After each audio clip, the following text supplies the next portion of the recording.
To the public hearing and regular meeting of the Vineyard Planning Commission. It is Wednesday, March 4th, right at 6 p.m., and we will get started. Tay will lead us in the Pledge of Allegiance.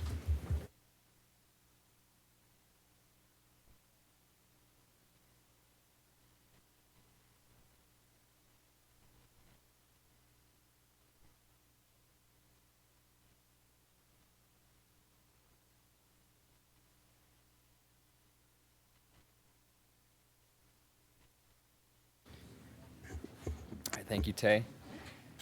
All right, we will get started by having an open session. So any members of the public that have anything that they would like to share, please step up to the podium. Keep in mind that we do have a public hearing later if your comments are relating to the zoning text and map amendment for the town center.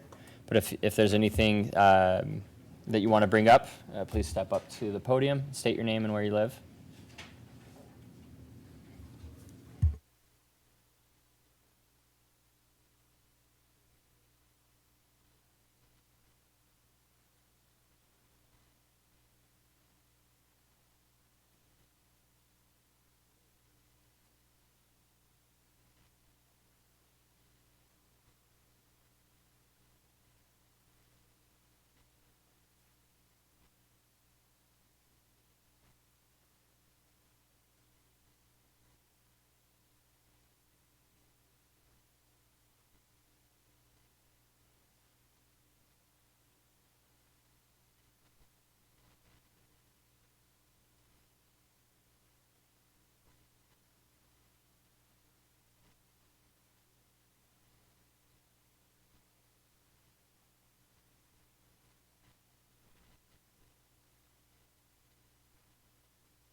Yeah, I appreciate that. And Morgan, I don't know if you want to speak to any of that. Yeah, so we have it typically. So when the public reaches out, we have everything that's available. That's emailed, or it's available in paper copy as people request it. And we're going to have it because we do have a lot of changes to the code, and our recommendation from staff was that you continue it, allowing us to get the code to a point that will be approvable by the Planning Commission and the City Council. And we'll get into some of those changes later on. So we wanted to have a full, complete draft that would be ready to provide in the next meeting. So our recommendation is just like David brought up, was to continue it, to still let the applicant present, but once we have all the changes brought together into one complete draft, then we would send that out. But we do have all the materials, and they're always there. So just like the notice says, it's available, and you can request it. So, okay. But we'll post. The plan is to post the complete ordinance draft once it has all the changes online as well. Okay. Thanks, Morgan. Well in advance of the meeting. Yeah, and thanks, David, for. I think it's important that the public keep everyone accountable and make sure that you're getting the information you need when you need it, so that we're staying on top of everything. So I really do appreciate that, and I agree. And I think you'll be pleased with some of the pre-discussion that we had about the public hearing and why it will likely continue. So, Mr. Chair, just a question maybe for Morgan. It was said that they are available. So how are they available, and how does the public know they're available? Is there any kind of notice that goes out that says, as of today, these things are now available for review, or just how would they know that? Yeah, I believe so, Liz. Isn't there I'd have to pull, but there's typically a standard line in each of the notices that says that they're available. And then there's contact information. And so we do that all the time. People contact us and we email them all the materials. Typically once like with zoning, once the zoning code is, there's oftentimes there's a lot of review that goes on. And in this case, we thought it would be ready a lot earlier to have all of staff's comments in there, because we've done a lot of changes, or we're going to do a lot of changes. We're getting everything kind of pulled together, and once that's pulled together, there's like comments in regards to fire and to building and things like that are going to be added to the code, and about the open space especially. And we'll get into those details later, but. So that's usually what you do is you'll have a staff report with staff's recommendation and the full recommended code, and then that'll be put together in a packet and available online to the public. But right now, all the information is available upon request, and we do that all the time. They'll email us and say, "Hey, send me it," and we'll send it over, or they'll come in and we'll print it. So. Yeah, thanks for that. And then, again, just for the public, if there ever are instances where that's not the case and we're not following our own processes, please hold us accountable and make sure that we do so, because that's important. We're here to serve the public and not the other way around. So we'll make sure. We did put it in the newsletter, and so obviously the code didn't go in the newsletter, but we can go Great. It's been, it hasn't been trying to hide it. We are in the process of drafting it. That's it, and it'll be posted online, once it's completed. But anyone that wants it, we'll give it to them. What we have now. Okay, thanks, Morgan. Any other members of the public in open session? All right. With that, we'll close the open session and move on to minutes for review and approval from the February 5th, 2020 meeting. Any comments, or do I have a motion on that? Motion to approve. Do I have a I saw second? nothing. I second it. All in favor? Aye. All right, thank you for that. All right, we'll move into business item 5.1, the signed standard waiver for Panda Express. I'm going to stay right here for That works. right now. Okay. So the applicant Panda Express is requesting approval for a sign standard waiver. They would like to have 4 wall signs. Remember, our code allows a maximum of 2. So the sign standard waiver allows you guys to approve more signs and then also additional sign area, which is what they're also requesting as well. So that sign standard waiver allows us to go up 25% for more sign area, a total of 150 square feet. That's what they're proposing for the total of the 4 signs. It's a total of 148 square feet. And just since we've been talking about sign code lately, I wanted you guys to know that the signs that they're proposing actually are all under 5% of the wall, the elevation. So just keep that in mind for future talks. And staff didn't have any issues with these signs that met the intent of the sign code, and we are recommending approval. And I do believe the applicant is here if you guys have questions. Signs of sobriety, Dave needs to keep it away. Great, and if you have something to share, please step up. You can speak up there. Or yeah, we can use that. Okay. Thank you. I don't think we have any additional questions. I think we provided you guys with the recommended changes, like on the menu board and some of the clearance pole signs and things like that. We took off the Panda Express. We added some base features to them. So just to clarify, that's not part of the sign standard waiver. Okay. It's just the wall signs that we're Okay. talking about tonight. All right, thank you. So with that being said, I don't think we have any questions or concerns. Just here to make sure we can get the additional signs for them. Okay. So- So members of the commission, any questions for staff or the applicant regarding this signed standard waiver?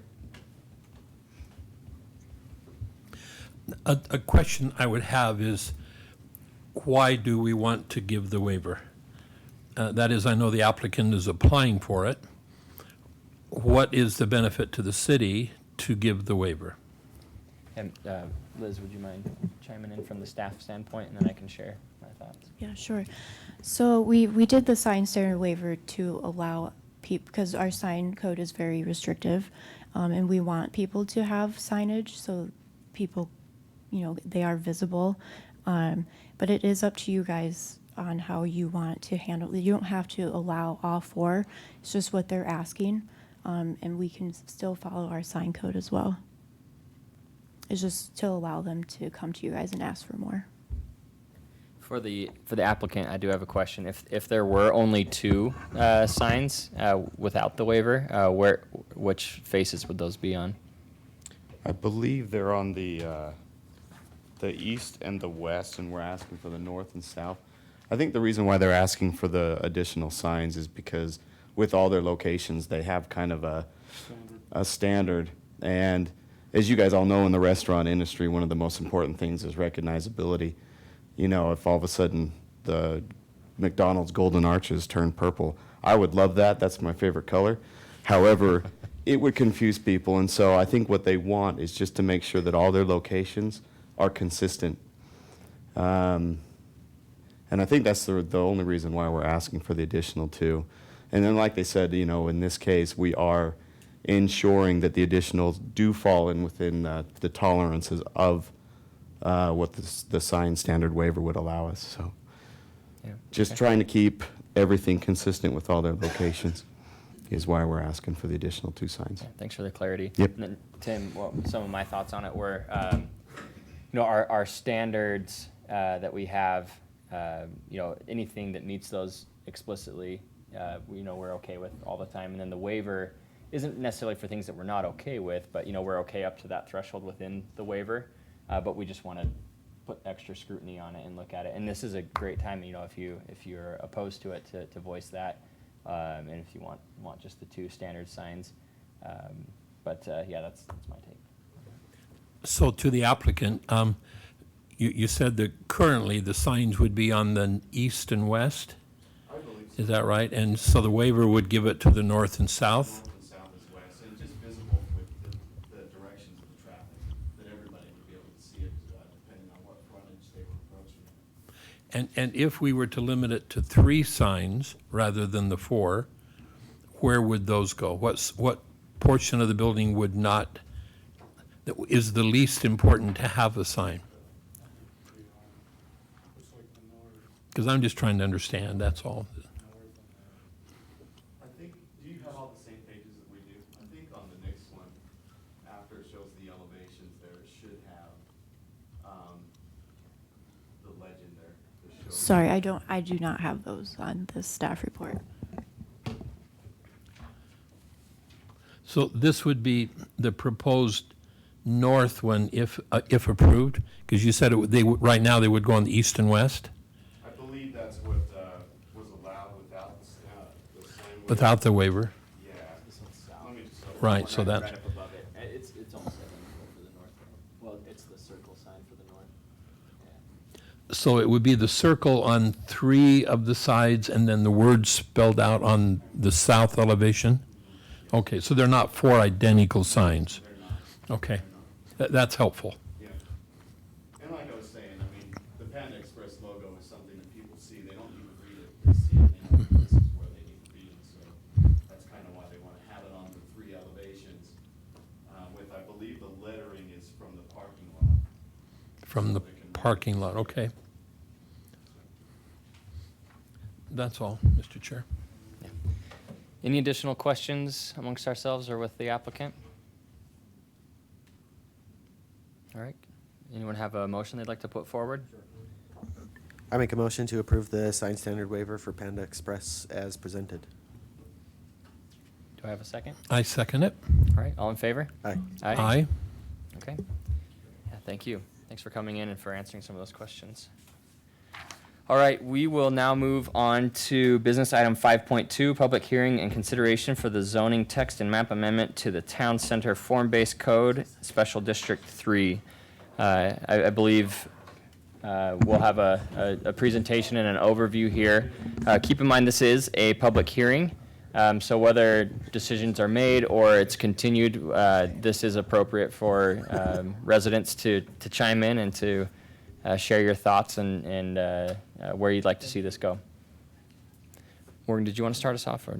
Yeah, I can just be just 1 second. So I won't give really a presentation. We'll speak about some of our staff reviews and comments after Jeff Speck, the applicant, speaks. But here they are, and you don't have to sit down. So I'll let Jeff get up. But this is the code to actually get the amendments and to implement the vision that was presented to you guys a few weeks ago.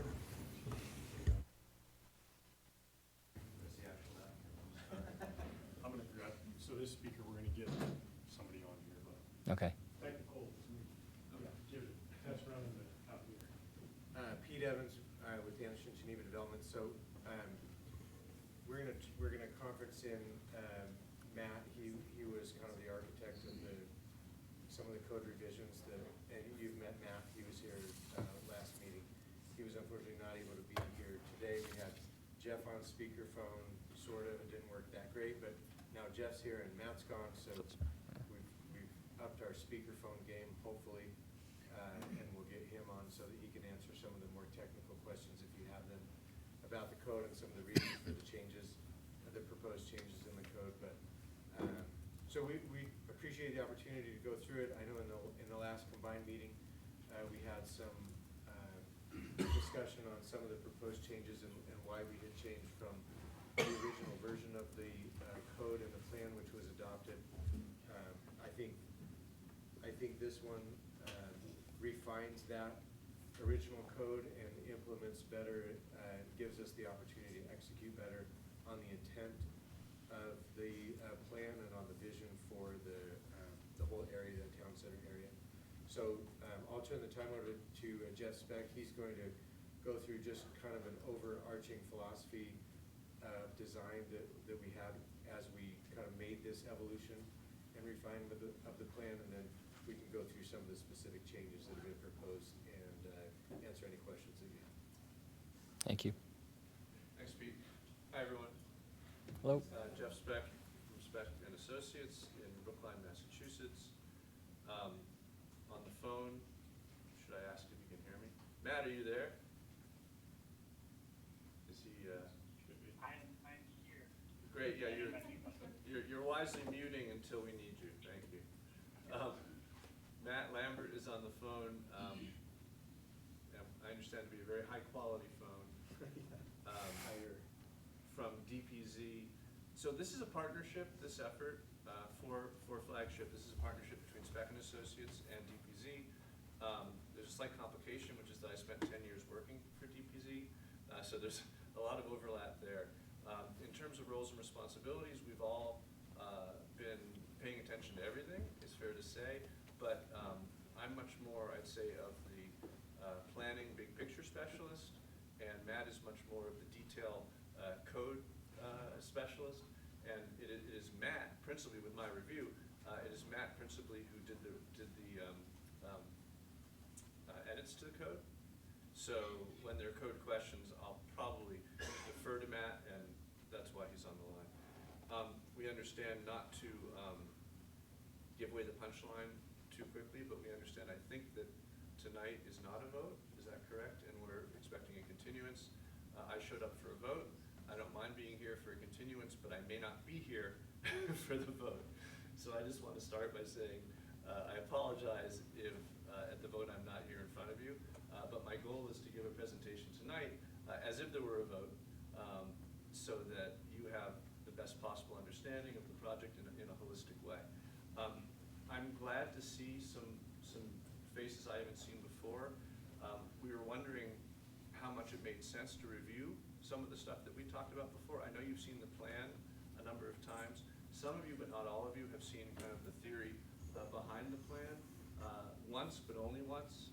And it's always good when you present, and this is something I have not had the chance to do yet here, it's always good when you present a plan to represent the theories so you understand the connection between the ideas and the outcomes.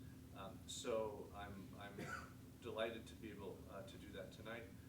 And it began with a presentation that I gave here in October, which discussed what I call the general theory of walkability, and we're beginning with the goal as planners to make walkable places. And I use walkability kind of as a stand-in term for good planning. And it's taken many years to figure that out. The first thing I learned was that when you present good planning in the framework of walkability, it's much easier to communicate. People understand more what you're trying to achieve, and actually people can get much more enthusiastic about walkability than they can about neo-traditional town planning or new urbanism or best practices in city planning or all the other things we've called it over the years. So I've reframed, in my books, like this one, I've reframed planning around walkability. But then there was discovery subsequently, which is that actually when you reframe planning in terms of walkability and make decisions based on walkability, you actually make better decisions. So it went from kind of the message to the effort. The concept of walkability actually now has reformed itself into a whole set of techniques that we use to make better places. So if you're going to make a place in which people are making the choice to walk, we ask this question: how do you get people to walk? And that is what my I mean, I'm not the only one to talk about this. Our general theory of walkability tries to answer, which is, uh-oh. Can we get him back? This is the part Matt doesn't need to hear, but do you need this? Okay, you worry about that, I'll worry about this. So, in America, and particularly in Utah, where driving is easy and except for traffic, it's quite easy and it's cheap. You don't pay the full cost of driving by a long shot. Most people have cars. The car is there in the driveway between you and everything. It's easy to fall into it. People will make the choice to drive much of the time. How do you get people to make the choice to walk? And the answer is the walk has to be as good as the drive. And to do that, it has to do four things simultaneously. And by the way, because I've done this before in some form, and don't worry, there's some new stuff as well. But because I've done this before, and our time is limited and I respect your time, I'm going to really rush through this. Interrupt me at any time and understand that I'm happy to revisit this subsequently. But I'm going to do it super fast and brace yourself. Jeff, one thing I want to just make sure that you weave in, I know I've heard some concerns from residents that not everyone can walk. So how does walkability also benefit people who may need to roll or shuffle or whatever it might be? Yes, so. I use the term rollability. Okay.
lots of streets, street needs to be particularly big, and we'll get into street size in a minute.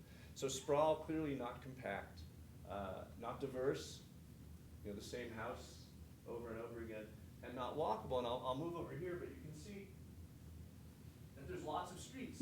Again, lots of streets, right? But very few of them go anywhere. Most of them loop or dead end. And for that reason, the few that do connect have to carry all the traffic of the whole city. So for that reason, they're sized to travel, they're sized to carry all that traffic, and they're exceptionally large, and of course, it's how many cars can you move per hour, so they're generally higher speed. And you'll notice that the houses have all turned their backs to these roads. There's actually no address on any of these collector or arterial streets. So in the cul-de-sac, you might be safer, but actually walking isn't useful because the places that get you, the places where you could walk that might get you somewhere, if there were a different use nearby, they're not safe to walk on. So it's actually a 270% more dangerous environment to be a pedestrian, according to one study. So it's fun to break sprawl down into its constituent parts, the places where you only live. This is in Nevada, I believe, where you only work, where you only shop.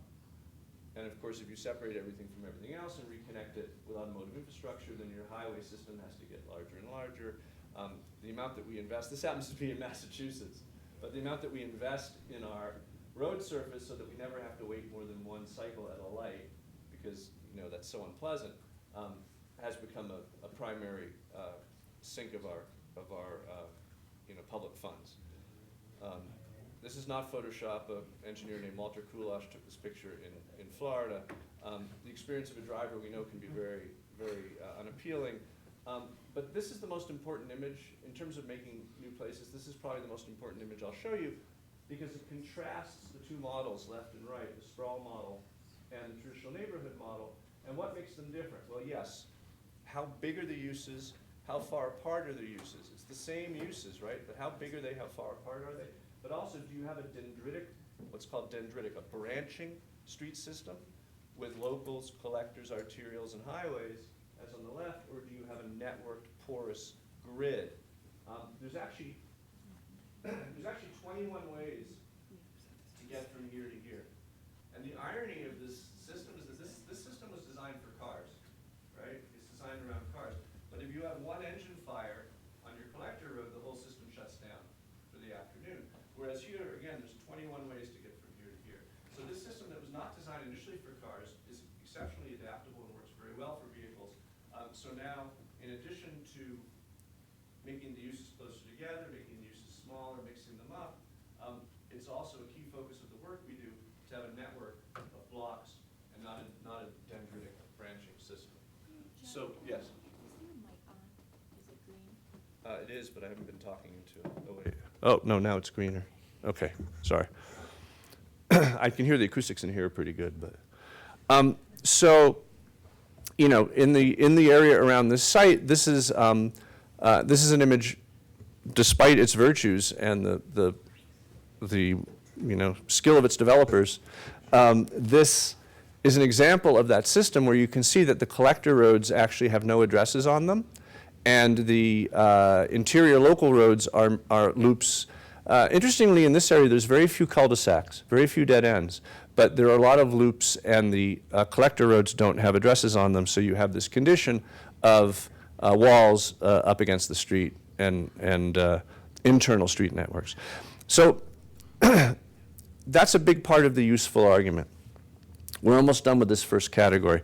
The second part of the useful argument is transit, because of course you can have a perfectly walkable neighborhood without transit, but a more walkable city or region relies on transit, because if you're able to connect the walkable areas to each other for those people who want that quality of life, then people will actually make the choice to not own the car, or to perhaps own one fewer car per family, leave the car at home, not take it out in the morning. So what's great about this opportunity is that we can put a walkable community on a upcoming transit stop. And you know, one of the things you learn in planning school, Good Planning 101, is you bring rail to where you have density, or more to the point, these days you bring density to where you have rail. And there's been, of course, you're aware, a big TOD effort underway around tracks and the front runner in the Salt Lake City area. It's the pieces that you see are much smaller than what we have the opportunity to do at Vineyard. And I would also argue, as I'll get to in some of the other later on in my little talk, it hasn't always turned out as attractive, I think, as is possible. This is one of your local TODs, and I'm going to be talking a little bit later about some of the TODs that I've worked on where we've been applying some different principles about the appearance of the buildings. So that was the first category, the useful walk. The second category, the safe walk, is where I spend most of my time because it's the stuff that you can fix the fastest and the stuff typically the city controls, which is what are your streets like. And I'm only going to talk about 2 or 3 categories. There's about 15 ways in which you can make streets safer or less safe, but they all point back to this concept, which is that it's all about vehicle speed. It's a tremendously logarithmic kind of geometric relationship between the speed of the vehicle and the danger to the pedestrian. Roughly, a car going 35 miles an hour is 7 times as likely to kill you as a car going 25 miles an hour. So that difference of 10 miles an hour between 25 and 35 is the difference in speed that many people drive in our communities in which people are walking around. And by the way, the number, it's been a bit of an epidemic, and people are trying to figure out why. Some people think it's cell phone use. Other people think it's SUVs, which have higher hoods, so you're more likely to get hurt if you get hit. But the number of pedestrians, not the number of, the number of people killed in car crashes has held pretty steady over the last 10 years, but the number of pedestrians killed has gone up 10% every year for the last 5 years. So 50% more pedestrians being killed in car crashes than just 5 years ago. It's really shocking. So the question is, how do we get cars to drive a speed at which they're less dangerous to pedestrians? And there are a number of things to talk about, but the one I think that's most important here is probably lane width. My mentor, Andres, used to show this slide, and he'd say, the typical road to the typical subdivision in America is now wide enough to allow you to experience the curvature of the earth. And that is the experience you get because the standards have changed. This is an aerial photo from the 1980s of a subdivision, and here's one from the 2000s. And you can see that I'm sorry, this is 1960s and this is 1980s. So 1960s, you can see how narrow the street is, and 1980s, you can see that these new rules have kicked in. And we were just talking about this a little bit earlier, but these often derive principally from minimum clear requirements of fire trucks, which we need to talk about. But this is my old neighborhood in Miami Beach, which was functioning quite beautifully, but it wasn't draining properly in certain thunderstorms, and so they had to rebuild the street. And when they did, of course, the new standard kicked in, and we lost half our sidewalks, we lost our street trees, so that we could meet this new standard. Wider streets mean that cars go faster. The studies are very clear. Here's one of many that show that speeds go up as lane widths become wider, and there's a tremendous amount of data on this. And so we actually have a very frustrating circumstance, which is that fire chiefs often demand wider streets so they can get to the accident faster, but the data shows that the wider streets are causing the accidents. And it's a struggle that we deal with every day. Citizens generally fight for narrow streets in their communities when they can have them. And when we build new communities, we often find ways to make the streets quite narrow, like the kind of streets you might have grown up on. I grew up on a street like this. This is a new development called Ion outside of Charleston. The developer, Vince Graham, goes to conferences and shows this is a two-way street, right? Shows his very narrow streets and quotes this famous philosopher who says, broad is the road that leads to destruction and narrow is the road that leads to life. And it's actually true. So with that realization, NACDA, which is the National Association of City Transportation Officials, has a new standard. Now bear in mind that for skinny residential streets like the one I just showed you, single family homes, fewer cars, it makes sense to go even narrower. But in a busy urban street that has a lot of traffic in it, NACDA has reintroduced 10 feet. as a standard lane width. And yes, you can have 11 if you have a bus, which is allowed but certainly not required. A lot of cities are doing 12-foot lanes, 13-foot lanes, but those are highway width lanes which induce highway speeds. So one of the things we work very hard to do is to have narrow lanes. Secondly, I didn't talk about this last time, is parallel parking. People think about parallel parking as kind of a, what if someone pulls out and, wouldn't it be nicer to have no cars in the street and have a more pedestrian environment? But actually, almost every walkable place you can think of has, if there are cars particularly going at any speed, the curb is protected by this barrier of steel that parallel parking represents. So it's actually a very important element of a walkable streetscape. This is happy hour in Fort. Kelly Larson. We have another call. This is happy hour in Fort Lauderdale, and you'll notice that you're allowed to park on one side of the street, but not the other. And this is happy hour on the parked side of the street. Notice it's quite populated, and this is happy hour on the unparked side of the street. So when your curb is not protected by parallel parking, people don't like to use the sidewalk. The other part of this image, of course, is street trees. Regularly spaced street trees are an important part of a walkable street. For many years, they were fought by departments of transportation as being dangerous obstacles, which sometimes they are. But the studies that have been done more recently showed that actually there are fewer collisions on streets that have trees because they're one of these things that causes people to go more slow. So 2 different stretches of Colonial Boulevard in Orlando, they were identical except for the presence of trees and other objects near the roadway, and the area that had the trees had fewer collisions and deaths than the area that had no trees. I didn't talk about bikes last time. I like to show these images. My friend Tom Brennan sent me these pictures. I asked for pictures of people biking in Portland, Oregon, right, which had this biking revolution. And he sent me these pictures. I said, well, was this bike to work day? And he said, no, this is Tuesday in Portland. And the reason is basically because they invested in bicycle infrastructure. Climate matters, and you have a great one for cycling. If you look, you may not think so, but on the national standard, you have a great climate for cycling. My father-in-law, who lives here, cycles a lot here. Hills matter. We happen to have a flat site. Culture matters. And you have a very good sports cycling culture here. But what we found in city after city is it's basically the investment in bike infrastructure that generates the biking population, that generates the bike culture. In Portland, they invested in it and they got the cyclists.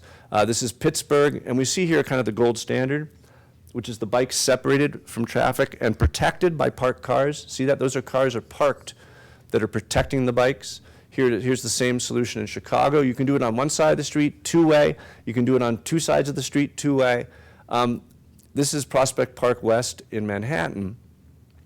They removed a lane from the street in order to create this protected bike lane. Speeding, of course, dropped, injuries dropped. Interestingly, the street handles as many cars in 2 lanes as it used to in 3 because people were basically speeding from red light to red light before this came in.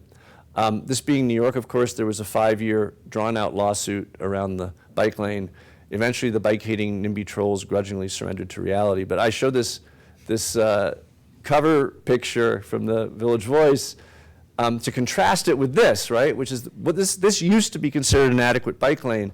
Now this is really the standard to have the bike lanes protected. No one really wants their daughter in the door zone. But the other issue about the door zone, and this is particularly the case now with Uber and Lyft and Amazon and UPS, is that there's, or garbage. If you don't protect the bike lane, very often there's something in the bike lane, sometimes something ridiculous in the bike lane. But the protected bike lane is much less likely to be violated by some object. That's the safe walk. The last 2 categories are shorter and simpler. The comfortable walk, it's a little counterintuitive, particularly out here where we like our wide open spaces. And I'm no expert on Utah history, but I do know that when you get here, when you get to Salt Lake City, you understand why the settlers stopped. It feels incredibly holy and special to be between these 2 ranges of mountains. And you actually have that sense of enclosure that makes you feel safe and comfortable. And a space is only as comfortable as its edges. So we all like wide open spaces, but the evolutionary biologists tell us that all animals, including humans, we want to feel prospect and refuge. Prospect means you can see your predators before they get you, and refuge means your flanks are covered. And if you don't feel your flanks are covered, you're not comfortable. So in fact, places like these, which have both prospect and refuge, right, a view of water and a good street edge, those are everyone's favorite places. We've been talking about this a long time. You know, what's the right ratio of height to width? 3 to 1 is great. 1 to 1 was the Renaissance ideal, and they talked about it back then.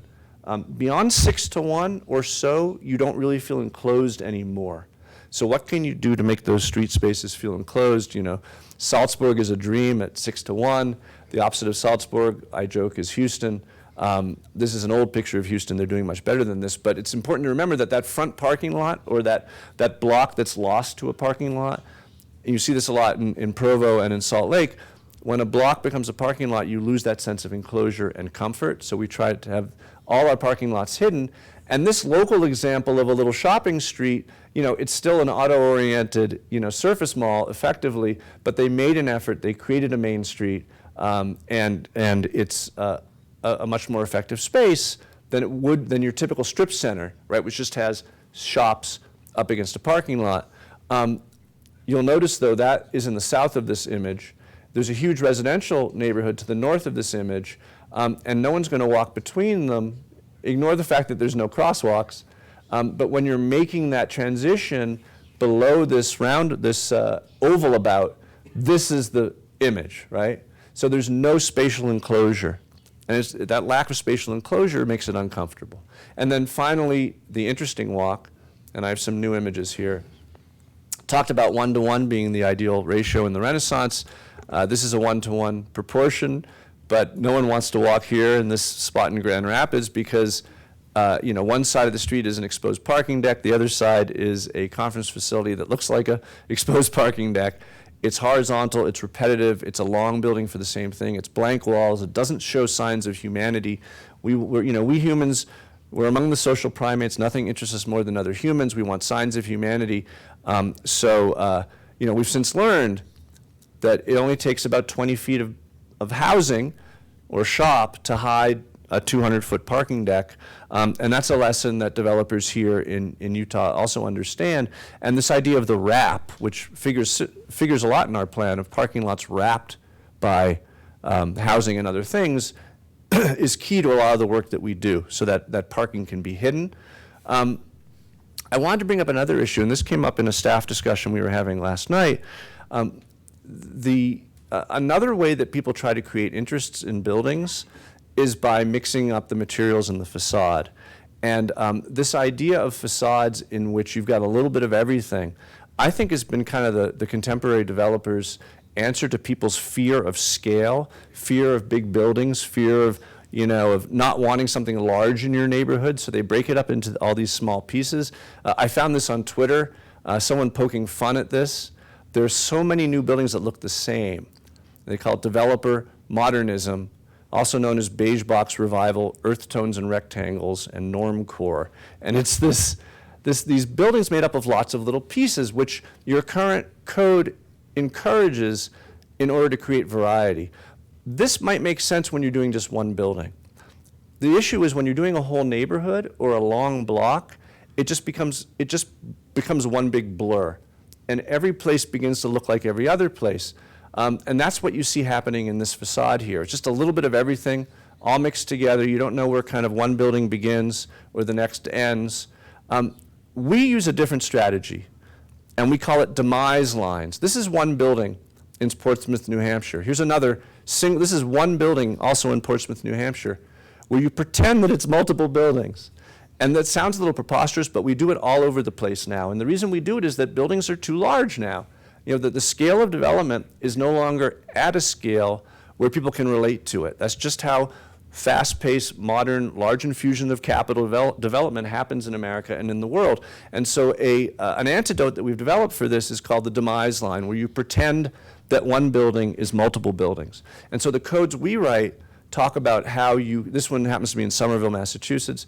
This is happening all over the US though. The codes we write talk about how If a facade might have one primary material rather than several, that's great. But if the facade is longer than a certain distance, then you create a demise line and make it look like multiple buildings. And actually, in my most recent book, Walkable City Rules, Rule 90 is break up big buildings, and it actually describes kind of a technique for doing so. You'll notice item 2, create a demise line map that reflects the historical sizes of buildings in the area, places bigger buildings facing bigger spaces. Cornices, string courses, and other horizontal features should not exactly align. Right? There's a lot of things you can do to make this convincing. So this is the approach that we would bring to this project, and not just mixing up every facade by having multiple primary materials. So that's everything. Now, there was a conversation a couple meetings ago where I was on the phone and could barely hear, but the question I heard was, I think, does this work? Can you talk about places where plans like this, where codes like the slightly changed or significantly changed code for this site have been put into play and been successful? And I'm going to show you just very quickly a number of projects. I was involved in about half of them. But yes, it does work. The first significant non-resort community to be built this way with form-based code, all around it was Kentlands in the Washington, D.C. area. I was town architect there for a summer while I was in school. You can see, if you really are a historian, you'll say none of these buildings are very good, but each one is its own building and they add up to something quite nice. So you can see how they shape space. They're surrounding a public space, making it feel very comfortable. The streets are narrow and the architecture is varied but consistent. Rosemary Beach is a project I led much of the design of for many years in Florida. Individual architects responding to a style code that asked the buildings to look like buildings of that region. This is Post Riverside. It's getting more into the scale that we're talking about here. Apartments that look like row houses, but they're not. They're just apartments. An office headquarters for the Post Real Estate Company in the background. Very clear form-based code behind it. I had nothing to do with this project, Blueback Square in West Hartford, Connecticut, but very much in the new urbanist protocol with form-based coding as well. And then just to show you how local we can get, this is a new community that's almost complete that we designed in Belgium called Hudebrug, but we created a code that emulated the patterns of northern Belgium. I showed this one earlier. This is Wyandanch Station. I did the vision plan for this project and then worked on the design team. That's the poorest demographic on the Long Island Railroad, and now being brought back to life with a new town center around a green. Similar in scale to the green I'll be showing you in our plan, the central green. Rockville Town Square, on transit, TOD, I was not involved in. Assembly Row, which I've showed you in Somerville, Mass, where that's where the demise line building I showed you in Somerville, Mass was, and Bethesda Row in Maryland, two other projects that I was only involved in very peripherally, but also form-based coding. And I hope these images have given you some confidence in the outcomes of these approaches. Intermission. I have to switch PowerPoints. The PowerPoint of the plan that Matt sent me was so gigantic that I couldn't combine it with my PowerPoint. So I'm going to bring that up. But do we have any questions about what I presented so far? While you're pulling that up, one question I had is, in a city like this, and particularly the town center, you talked about speed limits. I know it's not always part of the zoning code, but the way that this is being mapped out, what are the proposed speed limits that you would think that these streets would support? I don't know if I spoke about the speed limits per se, like what's posted on the signs. I would like to think these streets are designed in a way that would cause people, except for the very few wide streets at the entries and exits where they need to widen up to welcome people in and out. I would think that the rest of the streets would be designed to make people feel uncomfortable going over 25, I'd say. Okay. I would love to post a 20 mile an hour speed limit throughout the development. In many places I've worked, we've found that a 25, and by the way, people don't really look at speed limits in settled areas. The reason why all these design issues matter is that people set their speed based on the friction in the environment. And that's why all these details are so important. But if you have a district-wide speed limit, so people aren't confused street by street, and you enforce it, that can have a very positive impact. So I would love to have a neighborhood-wide, say 25 mile an hour speed limit, and actually act on it. The only place I've ever been that has super, super wide streets and nobody speeds is Sun Valley, Idaho, because there are policemen absolutely everywhere. And they ticket you for going, I got a warning. Uh-oh, it says a little bit, oh, my battery fell out. My plug fell out. Glad I caught that. Okay, so on to the project, which who here has not seen this plan before? Okay, enough for me to care. Yeah, please go over it. Yeah. So, you know the site. It's Vineyard Station on this plan.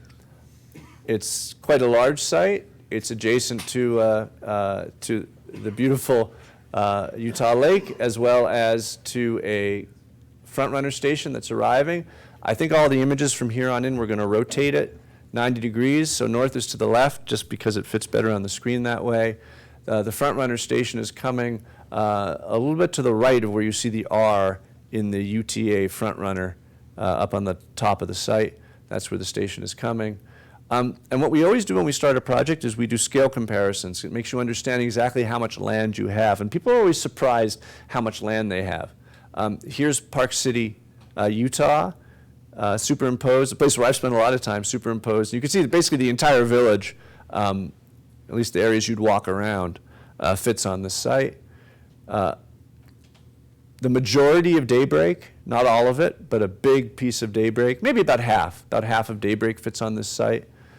Here's how much of downtown Provo fits on the site, and here's, those are big 600-foot blocks in Salt Lake, so you can see a lot of Salt Lake City blocks fit on this quite large site. This is the scheme we inherited. It remains our foundation. Most of the key moves in this plan are still in our plan. You will notice the way the colors change, however, and that there was much less integration of the different uses in this plan than what we're proposing right now. And this is our similarly drawn version of the plan. So what's different? And I'll be getting into these more individually. Notice here that the promenade is pretty consistent. And from the train station to the top, I'll just point once, the train station is here. So this is the promenade. There's one promenade that goes all the way from the train station to the lake. From the top of the promenade to the lake, it's basically a consistent section except at the very bottom.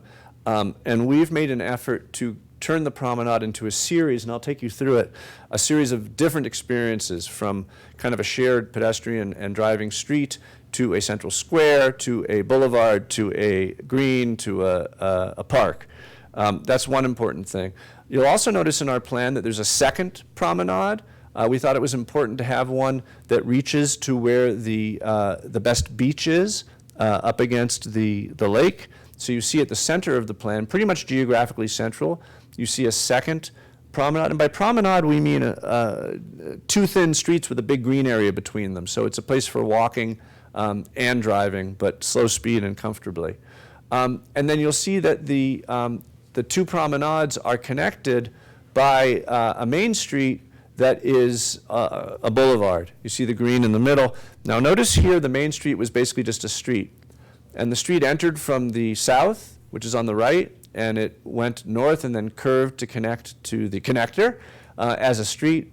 Here we have the street enter and go around what we were calling, what I'll be showing you, but when it hits the promenade, It goes around what we call a square about. It's like a roundabout, but it's square, and then becomes the main street that heads then to the second promenade and connects back to the lake. Otherwise, the structure is not all that different. There's a number of fun things in the plan. For example, the street to the north, the street to the top, the one that runs this way along the top, actually is aimed exactly at the temple that you see across the top of the lake on the hillside. Mount. Yeah, you can never say that. You guys know it. Mount Timpanogos. Temple. So that's the sort of thing, when we see that there's something beautifully lit up at night that we can aim at, we aim it. So that street is aiming exactly at that. The blocks are much more varied than the blocks you see here. And we've also introduced a kind of a secondary block structure. So here you see the blocks are not that big and they're pretty uniform and they're not broken up, whereas our blocks are a bit larger because they're broken up by this secondary network of principally pedestrian streets through their centers. Also, there's a lot of different things to talk about, but I'll get into the details as we move forward. Here's a prettier drawing of the plan that shows it broken out into individual buildings. And what you see in bright white are the buildings that are likely mixed use. They're principally residential, but can also be office. But they are likely to have retail at their ground floor. So what you see is from the train station where there's a retail plaza, there's a main street of more retail uses surrounding it. On the second promenade is a little node. Because when these folks want cat food, they shouldn't have to go all the way to here. So within that 5-minute walk measure that we talked about, there's a little node of retail right here that serves this whole area.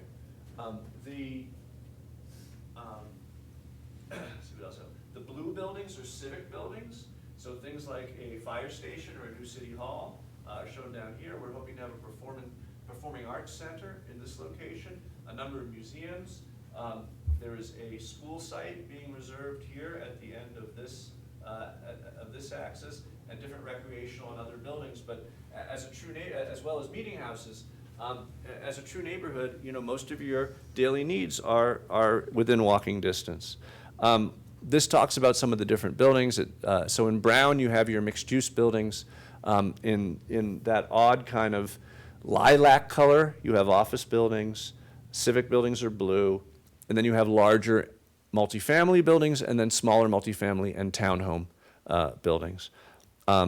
We've modified the earlier plan by allowing a wider range of building types.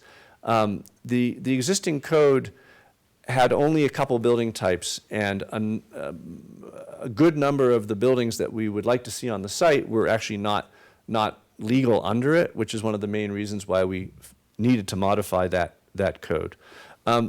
Next, the way I mentioned that the promenade has become a series of different experiences, and from a more uniform corridor, it's now a bunch of different things.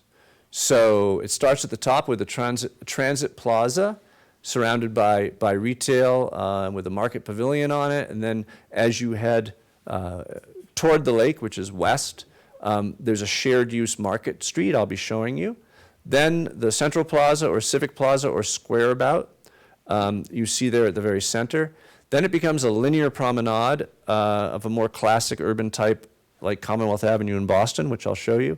And then it becomes a civic park, and then there's a lakefront green even beyond that. So 5 or 6 or 7 different experiences gives you a reason to walk down it. This is a view then that's taken from having recently left the train station, looking down that promenade at the market hall and at the beginnings of that main street. This is a computer detail we've done more recently that shows now with the train station is basically to the, I always get confused by this, to the right, yeah. And what this shows is that the street is understood as a shared space and detailed as a plaza. So it's not just an asphalt street, it's a patterned street that participates in the plaza experience. And as you get further down the street, it broadens at its center, at the middle of the block, to create a little intact plaza. And you can see that cars are welcome. There are places where cars will park, places where they won't, but the whole area feels very walkable and pedestrian-oriented. You go further down the street and you come to the squareabout or traffic square. We are now looking from the south. So the street you see coming in from the bottom is the street that connects to the connector. This traffic square plays another really important role, which is in the previous plan, the main street was handling most of the traffic and it was 4 to 5 lanes wide. Is that right? 4 to 5 lanes wide. Here, this turbine-shaped square actually spins traffic off like a roundabout in many different directions. So no street beyond it needs to be more than 1 lane in any direction. As you can see also, it's a very nicely shaped, quite a large public place.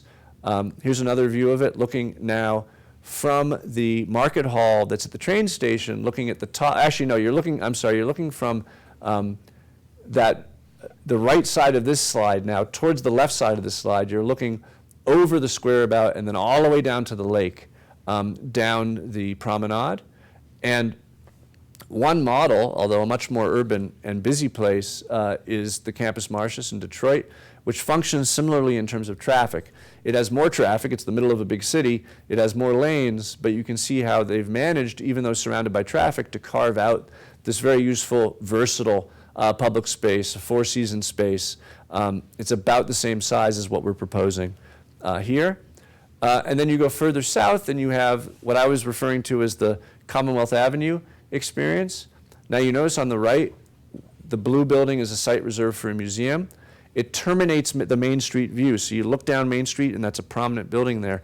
But the Performing Arts Center, which we're imagining, is shown as the larger blue building. And here is the shape of that piece of the promenade, and it's modeled on Commonwealth Avenue in Boston. So Boston's best street, one of the best streets in America, it's about 200 feet wide. About 100 feet of it is this central green with 2 rows of trees flanking a walk. That's the model for this part of the promenade. And of course, we've spent a lot of time thinking about the height to width proportions. We considered many different widths, but we didn't want it to be any wider than this so that you would feel comfortable in it. Then it broadens into what's less of a promenade and more of a park. So you see the Civic Park at the base before you get to the connector. That's modeled a little bit more on something like Bryant Park in New York City, although it's bigger than that. And then finally, you get beyond the connector, tilting down to the waterfront, and a green, which is much more kind of rural and pastoral, and integrates with the edge of the lake. So that's the experience now of the promenade, seen here from the station plaza, through the shared street, past the central square, down the boulevard, to the park, to the green, to the water.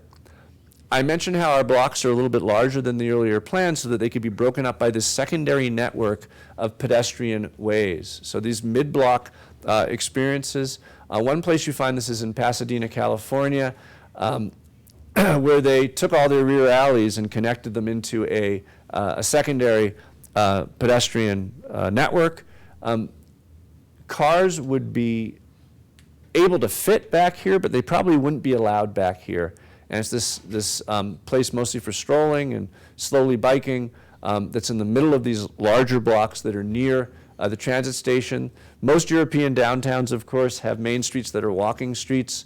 What we've learned in America is that when you take your main street and pedestrianize it, it will probably fail. 180 main streets, out of 220 main streets pedestrianized in the US in the 60s and 70s, 180 of them failed. Some of them are coming back, some of them have always been great, but the main lesson is that you should not have them be that long and uninterrupted. So what's great about these is they're only a block long in each segment, and you can get cars very close to them, so there's opportunities to park, to drop people off. They don't become these dead pedestrian-only zones for that reason. You can find them all over the US in different places. Here's one in San Francisco. Here's one in a new development called The Wharf in DC, which also has a performing arts center that is the model for the one that we're hoping to get on this site. It's called the Anthem. It's a new development. Then, There's the second promenade, which I mentioned we added to the plan. This one is not competing with the northern promenade. It's more delicate. It's considerably less than 200 feet wide. The center area is, and it is connected to the northern promenade, but to the southern promenade, excuse me, by this Main Street connection, which is also modeled as what we would call an avenue with a central green area. So you see the central green, you see the one lane of parking on each side. You see the protected bike lanes that I had talked about. Most of the bike lanes in this project are protected lanes. And then here's the neighborhood structure. So each of these circles is a 5-minute walk, so a half mile across. You see that the rule for transit is that the rule for transit is that people will happily walk 10 minutes to a train. So what you see around the train stop in red is that 10-minute transit circle. Then what you see around the main square on the promenade and around the secondary square on the second promenade are 5-minute walk circles that show you that pretty much every address in this property is within a 5-minute walk of commercial. We're going to talk about, in other words, shops, restaurants, cafes, dry cleaners. We're going to talk about the waterfront in a minute, but you can see another pedestrian shed. It's like a watershed, right? A pedestrian shed centered on that location by the water, because that will also be mixed use with shops. Here's the planned eventual, once we've built this much of the neighborhood, the planned eventual bus paths, one coming from the east in red, circling and heading back to the east, the other one coming from the north in blue, circling and heading back to the north, and both of them docking at the train station, which then becomes a true intermodal hub. Here you see something you may have noticed in the plan as I was showing you around it, which is 4 quite large structured parking lots. 2 of these are standing alone up against the railroad tracks, protecting the community from the noise of the trains and providing opportunity for park and ride, but also parking for all the buildings in that area of the plan. And then secondarily, on either side of the promenade, you see 2 more large lots that are wrapped by housing in the way that I described earlier, hidden from view. And even the ones to the north that are standalone, they are also hidden, you can see, by buildings that separate them, that are between them and the train track. The buildings are between the parking decks and the street where the people are. This is the open space network, which I feel in many ways best communicates how this plan has evolved. You'll notice the 2 promenades, you'll notice the variety in the southern promenade, you'll notice the network of wonderful greens against the lake.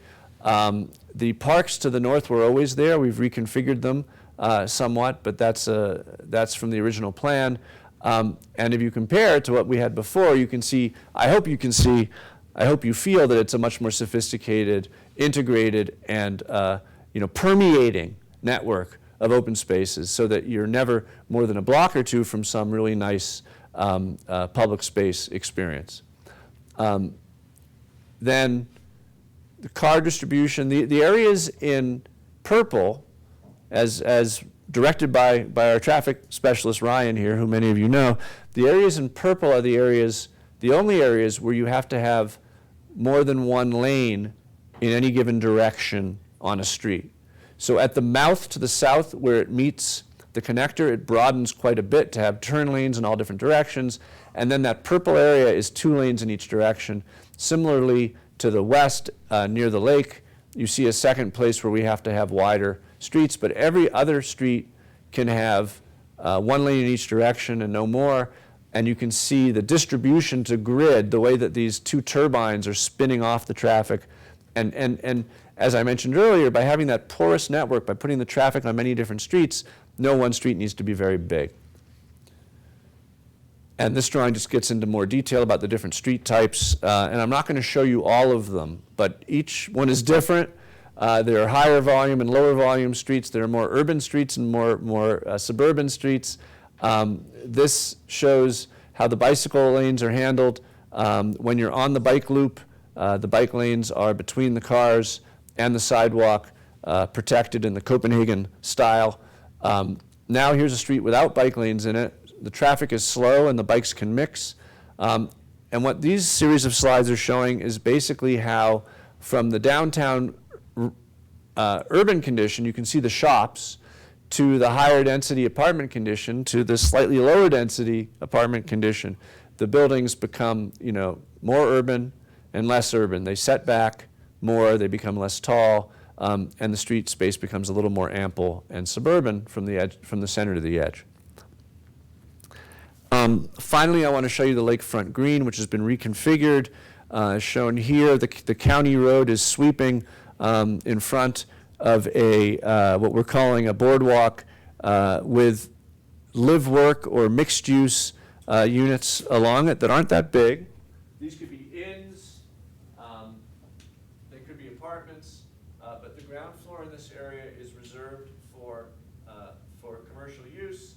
You can see plazas out front, places to dine, and then these are little kiosks that could be cabanas, they could be stores, but little kind of second level of mini urbanism that connects then to the public beach at the edge, which the cleanup is or the rebuild has already been partially funded. The lakefront road, the county road, is reconfigured as a narrow two-laner with parking on the landward side, but not blocking the view of the lake on the other side, which has a bike lane up against it. And I believe that is the last thing I wanted to show you. So that's the plan. I haven't described the code. I know we've been talking a lot about the code. Matt, are you still there? Muting us? Yes, I am. Okay, great.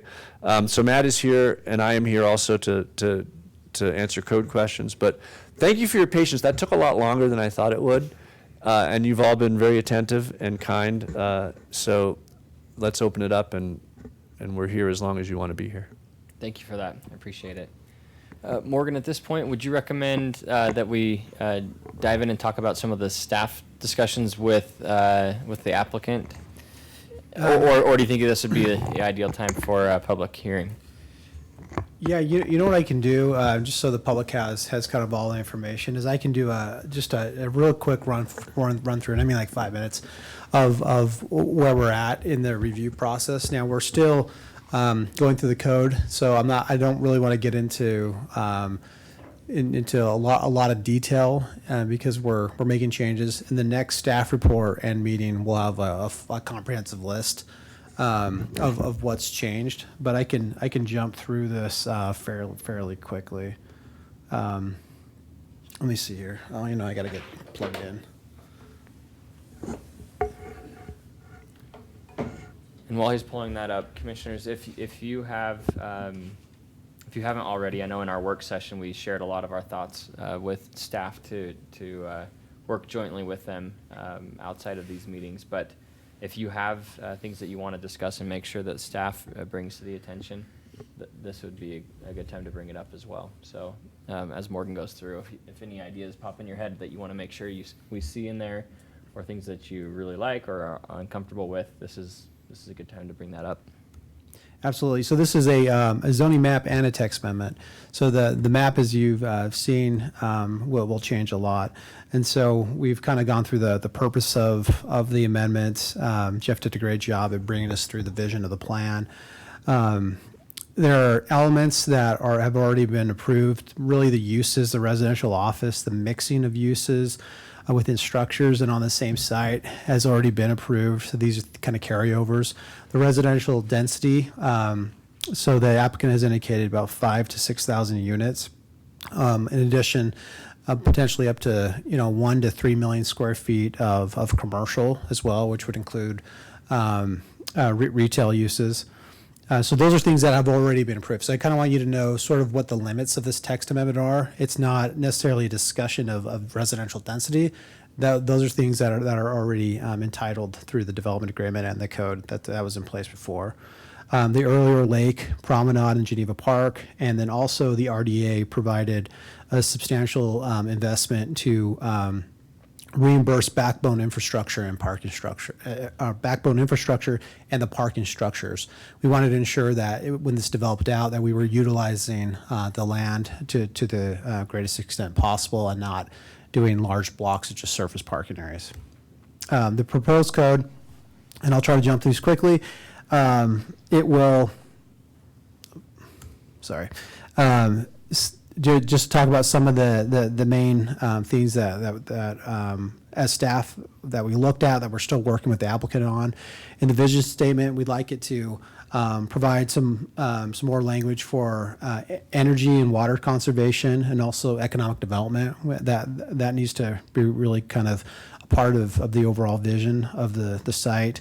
The district map, we're looking at just kind of the sub-district of the lakefront commercial, having that be the entire length of the lakefront for the town center. We wanted some clarity, at least in the zoning code, it's in the vision, but of the school property. We'd like to see the acreage of the open spaces included in the district map. And also there is a trail that's along the rail corridor that I think it might have been shown, but it wasn't really highlighted in the vision map. But that's a really big part of connecting the open spaces with the train station is that trail adjacent to the rail corridor, and that'll be really important for us. On street types, George, our building official, and he can speak to this. I don't know if you guys want to get into a lot of detail of it, but there are some issues with our current state fire code that we'll need to look at the sections of the streets and possibly make some amendments to the street sections and types. Do you want to add anything to that? It all depends on how much detail you want to get into. Basically, we need to make a fair number of the streets wider for fire apparatus access roads. So I'm happy to dive into that as much as you'd like, but we could be here for hours if you want. This may sound like a dumb question, but it's a sincerely dumb question, at least. We build cities around fire engines. Why don't they make smaller fire engines? Like, honestly, is that? I know that's not necessarily in our control, but are there mandates for them being a certain size? Is there a fire chief here? So this is an old joke of Andres's, but he used to say that it's because of what happens at firemen's conventions, which is they all go to conventions and they compare the size of their trucks. Okay. But that's a joke. Okay. Anyway, yeah, I mean, I know it's nothing that we would resolve right here, but I'm just curious if there are like national standards that they have to meet for certain sizes. For the record, Pete Evans. So this is actually, and George has been great about educating us on some of the constraints that we're dealing with the fire code that's adopted at a state level and some of the reasons for that. But there are municipalities, as I've researched this across the country, that have invested in smaller fire trucks. So it's not a dumb question. It's actually the solution to the problem, because if we're saying that there's this inherent conflict between walkability and the size of the road for public safety and fire trucks, then the real compromise answer is you get a smaller fire truck and then you can have a smaller width road, because you don't need as much space in that road to get that fire truck in it. So I'm not saying that's the right solution here. I don't know what's in George's budget for fire trucks, but it's not a dumb question. So San Francisco just went through that exact analysis, and they had the International Fire Code that said the same thing. You have to have 20-foot clear roads. And they said, well, why is that? And they said, well, we need that for the fire trucks. They said, can we buy smaller fire trucks? And they said, yeah, I guess. So that's what they did. They bought smaller fire trucks so that they could get a more walkable design in their city. So there's another element to it too, as a former firefighter. Part of the size of trucks depends on the size of ladder that they carry, and the ladder depends on the stories of buildings that the ladders have to reach. Now, with the increase of technology, you can get expanding ladders. But until that technology is such that you can get a 200-foot ladder on a 20-foot truck, you'll probably still have 50-foot long trucks. The other capacity needs to be water carrying capacity, so that if you can't get to a fire hydrant, you have 500 gallons, 1,000 gallons, 2,000 gallons of water on a truck, and that also dictates the size of truck. So, like I said before, and I told George this, I mean, he has a whole lot more experience looking at the fire code than I do. I have several minutes of looking at it, and so I don't know a lot, but George has been fantastic about helping us understand the constraints that we're working with and try to come up with some solutions. And I think with working with the land planners, given the constraints that we have, we'll be able to come up with a good compromise that keeps the walkability and meets the fire code. And just to speak to that a little bit, just so you're aware, so the codes are adopted at a state level. Now, yes, we can get smaller fire trucks and whatnot. However, the only provision in the code that will allow for a reduction of our 20-foot minimum required fire roads is if it's infeasible.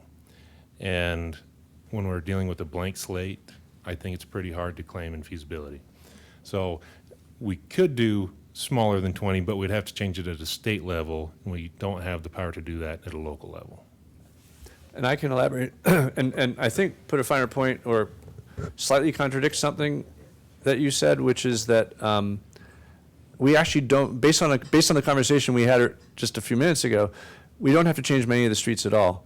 The only streets we have to change are the ones that don't have 20-foot clear, and that's one local road that we'll just add a few feet to, which I'd rather not, but it's not the end of the world.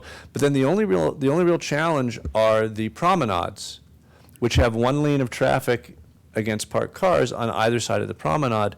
And George explained to us, and we started working through it, and I think it is solvable, that if those buildings have a 20-foot clear behind them in their alley structure, which we have, with the proper turning radii and the other stuff that you need to get the trucks back there. And Matt, this is so you don't freak out. I want you to hear this. If we can resolve that the fire truck can get behind the buildings, then the pressure is taken off the promenades themselves. So I think working block by block, we can solve that problem. Therefore, the promenade street section can stay the same with the understanding that we have to solve it elsewhere. George is nodding, Matt, for your benefit. Certainly, this is what we deal with all the time everywhere. Yeah. This sort of balance and working back and forth, and that's totally doable. Thank you, Matt. And we're going to let you continue. Oh, no Thanks. problem. I jumped ahead for a minute. Okay, going to, one of the other things was just to ensure that the street dimensions and the sections reflected the traffic impact analysis. So we're just making sure that the two line up well. We wanted to ensure that taverns are a permitted use. Right now, they're a conditional use.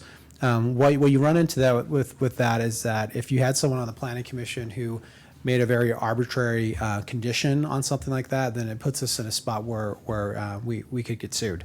So being a permitted use, we'd rather do that and just ensure that they follow all the standards of our code. Plus, they have to get any permitting for alcohol sales through the state. So it's not one of those things that we really need to. From a conditional use permit standpoint, we need to manage at a higher level than a permitted use. Massage therapy, we wanted that included as an allowable use. And then single family is not included in the current village office. That's the North District. That's been renamed to Village General. And the applicant had proposed moving that back in.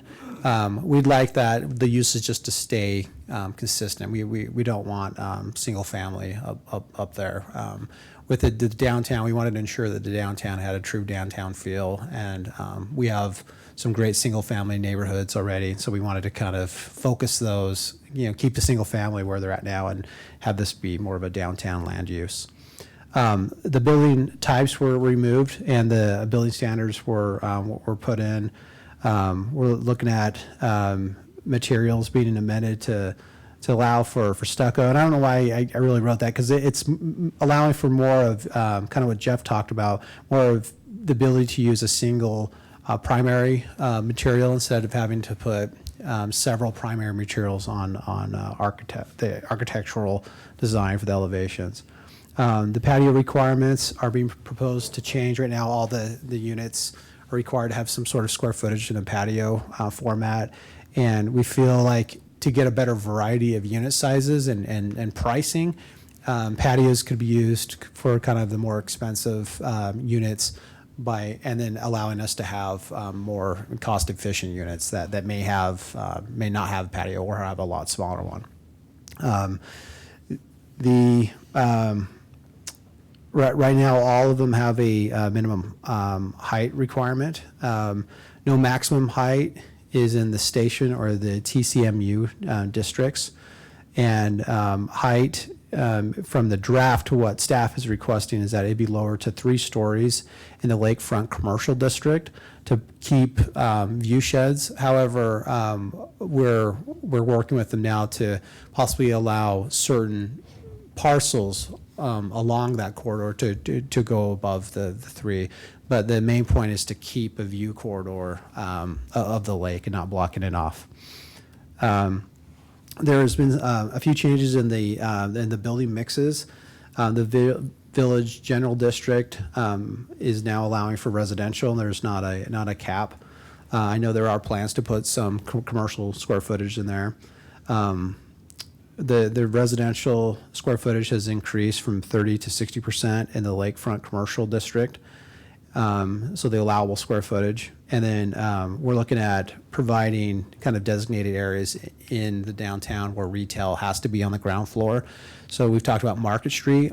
We'd like the code to reflect what the vision is and to ensure that the ground floor is saved for retail. And also our boardwalk area along the lake. Yeah. You opened this by saying that the number of residential units total is unchanged, right? It's just they're proposing shifting it around. Okay. Yeah, so they can they really can go as high as they want. From kind of the overall visioning and land planning, it's been about 5,000 to 6,000. We just want to ensure that we get an adequate number of square footage for commercial as well. It's just important for us, especially with the RDA and the school district. Open space, the requirement is at 20% with reductions that can bring it down to 10%, and so that's a carryover from the plan. A lot of that square footage will be located within the Promenade, Geneva Park, and within the trail corridors. We need to clarify the areas being counted towards open space. Open space maintenance needs to be delineated, and city or private ownership of needs to be delineated too. So who owns which open spaces? If it's a courtyard surrounded by residential buildings, that should most likely be under the ownership of private ownership, but the promenade should be public ownership. And then there's been requests from the Planning Commission that the amenities be clarified in the open spaces. Landscaping is currently the Public Works Department is working on the landscaping section right now, and we'll have more details of that in our next meeting. We would like the tree manual, which we adopted about 2 or 3 years ago, to be referenced for tree types and species.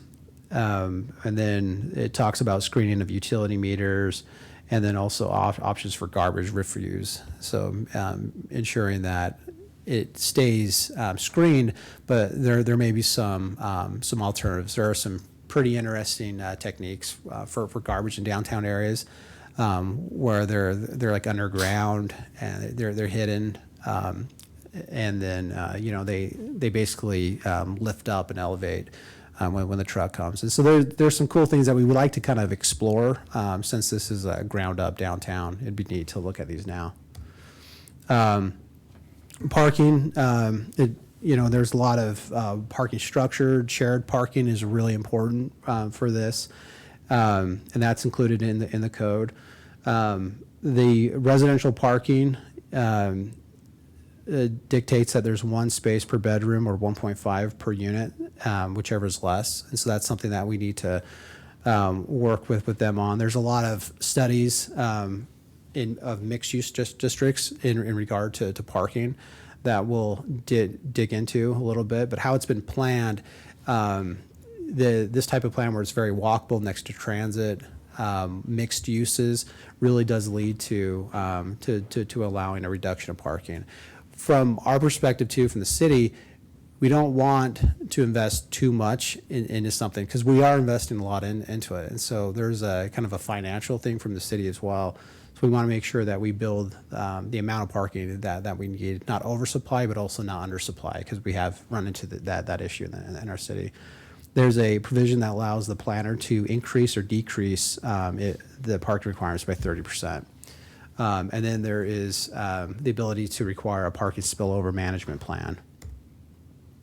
So these are the two maps. For the actual zone change of the map, you can see like the village office area, the Geneva Park districts have been altered. The Geneva office is now the village general, and there's been kind of a slight change in the actual like boundaries of the districts to reflect the new vision. One thing that staff has talked with the developer about is to extend, you can see on the left side, the lakefront commercial district all the way up on the lake. And so instead of having the general office, or I'm sorry, the village general on the north side of the lake, we'd just like to see that the lakefront commercial carry all the way up. Staff is recommending at this point that we continue continue the public hearing. I'll hold the public hearing tonight, though, so you can receive some comments. But we'll have a full staff report and an ordinance that we've worked out with the applicant. Typically, it's the Thursday before the next meeting. So the next meeting would be on the 18th. So we'd have it the Thursday before that, and that's all we have. And Morgan, when could the public expect to see what we'd be reviewing for that meeting on the 18th? Yeah, so that would be the Thursday before, which would be the 12th. Sometimes it'd be a Friday, so we're looking at like the 12th or 13th. Okay. We'll shoot for the 12th end of day, but it might be the 13th. Okay, thank you for that. Yep. So what I'd like to do is, Commission, if you've got any questions, feel free to ask those and we can discuss. And then I'd like to open up a public hearing after we've been able to discuss, so we can hear from residents. So I do have a question. Going back to the 5,000 to 6,000 units, do we have an understanding, or is there any thought about what percentage of those 5,000 to 6,000 units are single-family units, the other kinds of units that there might be? Do we have a sense of what the thinking is about that? Yeah, I'd let the applicant would have some information on it. So none of the units in the plan, and that was part of what Morgan was saying, none of the units in the plan will be single-family detached units. They'll all be attached to a varying degree. So right now, like for example, on the north end, part of that change was to make that more of an urban adjacent neighborhood with some condos and row townhomes, like brownstone style townhomes, and then the more dense product and the more stacked product closer to the train station. And do you have a sense, Pete, what percentage of those different classes of homes or styles of homes? Yeah, so the majority of them will be the more dense, just because obviously they're more dense, so you get more of those per same unit of property. So if you're looking at it based on what percentage of the mix will be kind of the more stacked flat, I don't know what exactly the percentage is, but the majority of them will be that style. So 3,000 to 4,000. I mean, that's the majority. Probably 6,000. at least half. I think it's maybe higher than that. Just so you're aware. I mean, I think we were in the, not that much more than 1,000 on the north end. Product. Yeah. Yeah. Okay. Thank you. Yep. So kind of going on that, I really like the idea of the plan. I think that it's awesome. I love the walkability of it. I love the plan as a whole. But again, the same concern that I brought up last time is, heaven forbid, something bad happens, the market turns. I hate to have a plan where every single area allows mixed-use buildings, and we're upping the residential percentage on the lakefront. We're allowing less mixed use in the general area. If for some reason the market turns and another developer comes in, potentially, or the way it's written as far as I understand, somebody could come in and just build mixed use. I can answer that for you. Nate Hutchinson with the developer. So one of the things we've done in the code is we've changed the minimum requirement of commercial and retail from, the current code has 500,000 square feet, I believe. Is that correct, Morgan? To 1 million square feet of commercial and retail. So for that very reason, because, you know, when we talked about moving the village office area down towards the core station area, in a trade for that, to ensure that the city ends up with as much or more commercial and retail than they had originally planned for in the original code, we've doubled that minimum requirement. So, so there's no way somebody could just go in and just build the whole thing residential and never build any commercial or retail. Okay. And So- I would look, just if I could add something to it, and I would look at it as well as the quality. So we're going to get that a minimum of 1 million square feet of commercial, but also it's important that we do have some requirements for a couple of those areas, for like the where the boardwalk is. If you want a boardwalk concept, but then we don't require some ground floor retail, you could get a row of townhomes.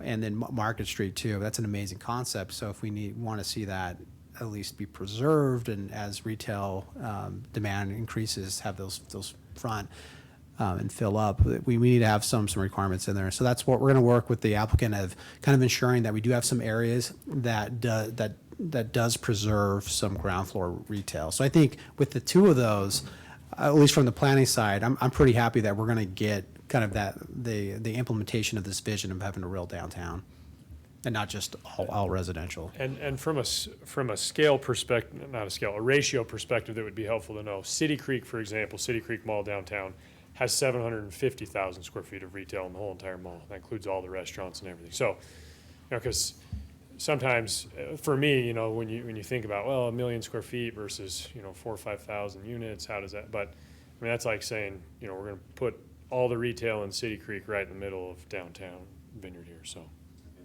And so how does that work? If there's, how is it guaranteed that we have the 1 million square feet of office, or how does it work out as far as build out goes? So the way the ratios go is you kind of have to get to 1 million. You have to keep certain ratios until you hit 1 million square feet. So, so we can't get the residential density that we're proposing here if we don't build commercial and retail. So you have to kind of keep them in lockstep. So our plan right now is to start a large office tower right next to the train station, so that we can start on some residential units. And so. Okay. Cool. Thanks. Yeah, what other questions from the commission before we go public hearing?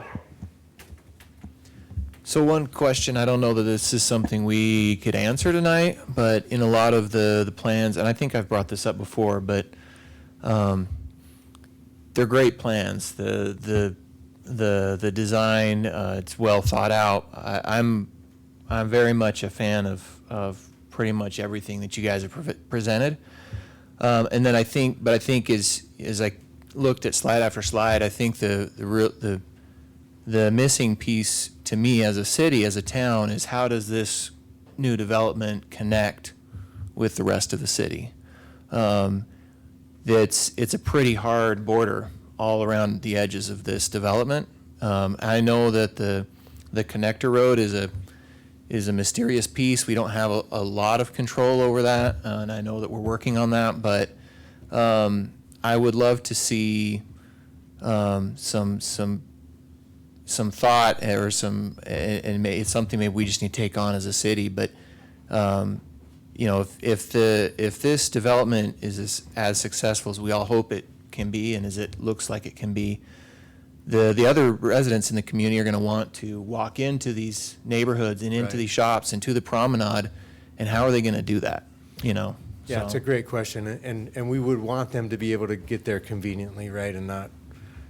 And we want them to get there. We'd hate for them to drive over to a walkable community. So we've got a couple of connections right now that I think will be really useful. There's a pedestrian underpass under 800 North at the train station. And a lot of that was primarily so that we could connect the south half of the city really to the Front Runner station conveniently. So all of the trails that, for example, were planned with staff in Water's Edge, those 7 miles of trails connect so that you can get to that underpass under 800 North and get to the train station really conveniently. There will be a large intersection at Main Street and 800 North. Now, obviously, that's not an ideal pedestrian intersection because it'll be large, but it will be a good connection, both vehicular and pedestrian, getting from the south to the north. And then the other thing that we're trying to do, and some of it will depend on UDOT, is try to figure out how to make a connection on the west side to the townhomes that Edge is currently building, so that we can have a connection there up through the promenade and into the downtown area as well. Even over, under a vehicular access, so Right. you don't have to cross. So, that's something that I know Don brought up a long time ago, and we're trying to figure out the mechanics of how that would work. But, we think if we can get that connection, that's probably the best that we'll be able to do to connect the north to the south. And like you said, unfortunately, Vineyard Connector sort of is out of our hands as far as what it becomes, and it is a geographical boundary separating the town center from the south part of the city. But I think with the connection under 800 North, that provides a good pedestrian connection, and then thinking through how we can make sure that we manage that intersection of Main Street and 800, and then hopefully getting one additional connection to the west, I think we'll be able to knit them together. There should be the trail connection on the west side on the lake too, as well. There is, yeah, How there much is. of a say do we have at that Main Street intersection? It's, with where it's UDOT and us intersecting, how does that work? How do we, It is a UDOT road, okay? so that ought to right. tell you how much say we have. Yeah. So they dictate what the nature of that crossing intersection would be. Now they will work with us more now than they used to in the past. So we need to make sure that we try to make that as walkable and also as bikeable as possible. But when you have as many lanes as you're gonna have coming into that, especially with buses coming in there, it's gonna be very hard for them to give up lanes for traffic. So they'll work with us, but it's really, their intersection that we're trying to connect to. And so we have to work with them. And it's tough because we have competing goals. I mean, we want people to be able to get over there conveniently. They want to keep cars moving as fast as they can along that road as efficiently as possible. And so we're trying to work within those goals. Don's been great. He's got a great relationship with UDOT, and so he's been able to help them see the vision of knitting the two sides of the city together, and how do we make the downtown connected to everything else instead of just a vehicular destination. Right.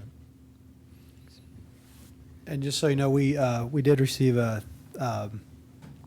basically approval for a $3 million grant for lakeside improvements.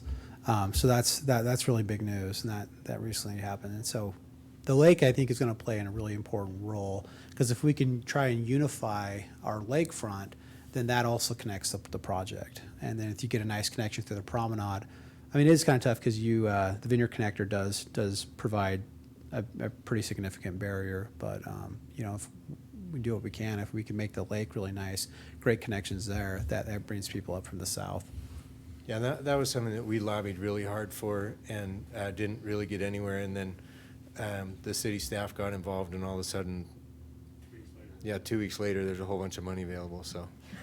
All right. Okay. Go ahead, Tay. Yeah, I was going to ask I saw that taverns are limited to 8,000 square feet. That's fine. But I'm wondering what We're removing that. qualifies as a tavern, and why is it essentially the only small business or business being restricted in size? So the plan is to remove the square footage. We just feel like the market should dictate the size, and if you can do a bigger one or you want to do a smaller one. The zoning code shouldn't limit that. There's a lot of regulation already from the state. Right. So those type of uses, some cities try to get into the game of trying to even regulate those more. But Utah does regulate anything that sells alcohol at a pretty high level, and so we don't necessarily need to do that. Especially wherever you have churches. I mean, there's a pretty big buffer and parks as well. So. I think the plan may limit that as well. So we probably need to think through some of those things. If you want a tavern on the promenade, if the promenade is considered a park, then there's there's a buffer area that around that. So so our suggestion from the staff side is to make it just a permitted use.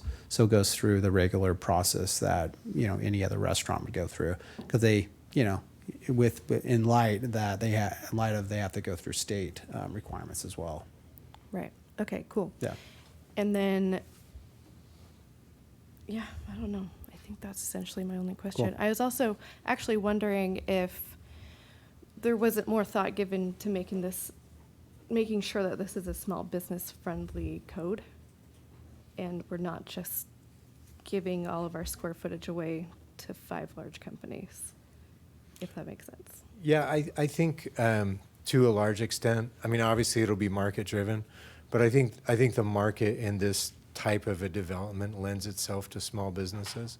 Right. So I'm not going to say it'll all be boutique shops or it'll all be national chains, but I think this type of a development usually ends up with a really good mix of both. Okay. Yeah, I'd say just my experience in the more walkable the development, you tend to see more local businesses. Yeah. I think your big national brands a lot of times are scared off by this type of development because they can't drop their cookie cutter. Right. Doesn't fit in their model. Prototype. Yeah, they're scared of it, so they don't. A lot of it tends to be driven by more local businesses anyway, just by the nature of the development, I think. Yeah, go ahead. So just looking at the street types, I know in the first presentation that we were given, we talked about Portland in particular, but just looking at one of the street types up against the lake, why did you guys decide to keep the road there instead of opening that up more, kind of like was talked about in the first presentation with the park space and stuff? Yeah, go ahead, Matt. Yeah, I could take that. Well, the first thing is, so some people may think that like designers don't want constraints, but in the end, sometimes what is existing is the most beautiful. And after we spent some time along the existing road there, we thought that the trajectory was actually quite nice. It's something that you couldn't make that up, right? So it's so pleasant that it sort of curves and changes in a way that's not like an arbitrary curve on the street. So we thought that was actually quite beautiful, and it puts some park space in between the road and the buildings on the other side. And so that's part of it. But actually, the other side is that the most successful waterfront conditions in most places are ones where the road is between the waterfront and the buildings. And in that case, you're making the waterfront condition public. Now, there's places where that's been done poorly. And typically that's because either the road is too large or the buildings that front on the road are too large. But when both the buildings are of an appropriate scale and the roads of an appropriate scale, that relationship between building and open space on a waterfront is actually enhanced by the roadway. There's a few conditions, not that many, but there's a few conditions where you can successfully have a pedestrian way between the buildings and the beach. But as Jeff had mentioned, there's very few places where that's worked successfully in the U.S. So what we've actually seen is, for the most part, that road condition in between makes a lot of sense. Now that's half of the reason. The other half of the reason is that we have a constrained amount of space between the edge of the developable property and the Vineyard connector. And if you were to put a road down the middle of it, you would essentially have to have parking lots line that road the entire way, and you would have a completely unwalkable condition. And so by using the road where it is today, it actually comes a little bit into the site because we have to add some on-street parking. We're only adding more parking in the places that we know that will need that parking, and less parking on that street in areas where we won't need so much. But by having the road out towards the edge, it allows us to shield the parking from the waterfront edge and from the streets and pedestrian streets that connect across Vineyard Connector, therefore making it a pedestrian environment. Otherwise, it was very difficult to achieve. Yeah, I'd say with the exception of the Atlantic City Boardwalk, which has kind of failed, there are very, very few examples of commercially successful, active mixed-use boardwalks that don't have at least a small number of cars running by and parking and giving it activity. Cool. Yeah, I was just curious. I like the road there. I like driving on that road a lot. I was just curious why the change was all. So we can continue chatting as a commission, but there's probably some members of the public that have stayed here longer than they thought they were going to before they had an opportunity to comment. So could I get a motion to move into a public hearing? Motion to move to public hearing. A second. All in favor? Aye. Aye. All right, we want to open up this time now for members of the public or anyone in attendance to come up to the microphone and provide any commentary on this zoning text and map amendment. Please. And thanks for your patience. I know we took a little while getting to that. I'm used to it. So my name's Tiffany Madsen. I actually am the community manager for Lakefront Townhomes Association, the new Edge development. So I'm kind of here with two hats tonight. I'm the community manager, and then I also have purchased a unit at that community as well. So I'm kind of wearing both hats. I currently live at the Preserve Townhomes. So the biggest concern, I love this. This sounds great to me. The biggest concern that I have is the functionality in real life. I know I look young, but I promise I'm a lot older than I look. But in my experience in the industry that I work in and also in the community that I live in, is the walkability is a great idea. However, parking is a huge problem in Vineyard in general, and in most communities throughout the state of Utah, it's a huge problem. And one parking space for each unit, because it says or less, one parking space for one unit, even in a community that's designed to be walkable, I think is a gross understatement of what the actual need of parking is in communities nowadays, especially in high-rise residential areas. Most of those lean towards investors who rent out to 2, 3, and 4 college students at a time, and they don't have one car. In parking is one of the hugest headaches of my job, because people who live there are frustrated, and I'm frustrated because I can't help them, because you're only given the parking you're given. I think the idea of walkability is awesome, but in practice, I don't know if the lack of parking is going to play out the way that we all really hope that it does. I actually had a conversation with my husband a few weeks ago about, I wish I could take tracks to work, but it doesn't work for me. I don't work in Salt Lake, I work in Draper, and there's not a track, so I'd love to take tracks, but it doesn't work for me. It's not cost effective for me, because the amount of money it would take to ride tracks and then get a ride from tracks to my, it doesn't work for me. And I'm sure I'm not the only person that's a thing for.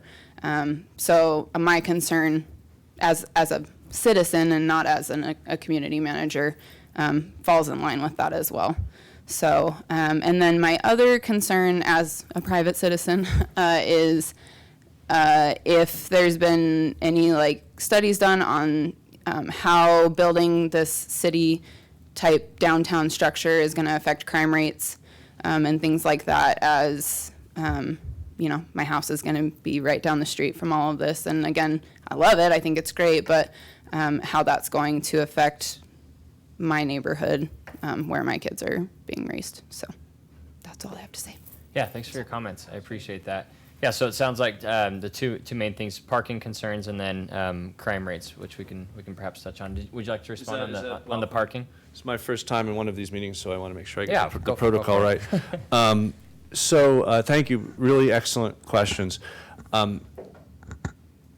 There's no statistical data on crime in the communities that we've built because there have been no crimes to measure. So I'm based on a lack of evidence, I'm very confident that won't be an issue. The parking, fortunately, is a tremendous concern of the developer. So what I've found working on projects like these is that they care as much as you do, perhaps more. If they don't have adequate parking, they're not going to sell, rent, lease their spaces. So I think you can have confidence that they'll be focused on that as well. What gives me some comfort, I actually, I'm uncomfortable in the other direction. I'm worried we're going to build too much parking, both because of the expense, but also because, the easier it is to park, the more people are likely to drive.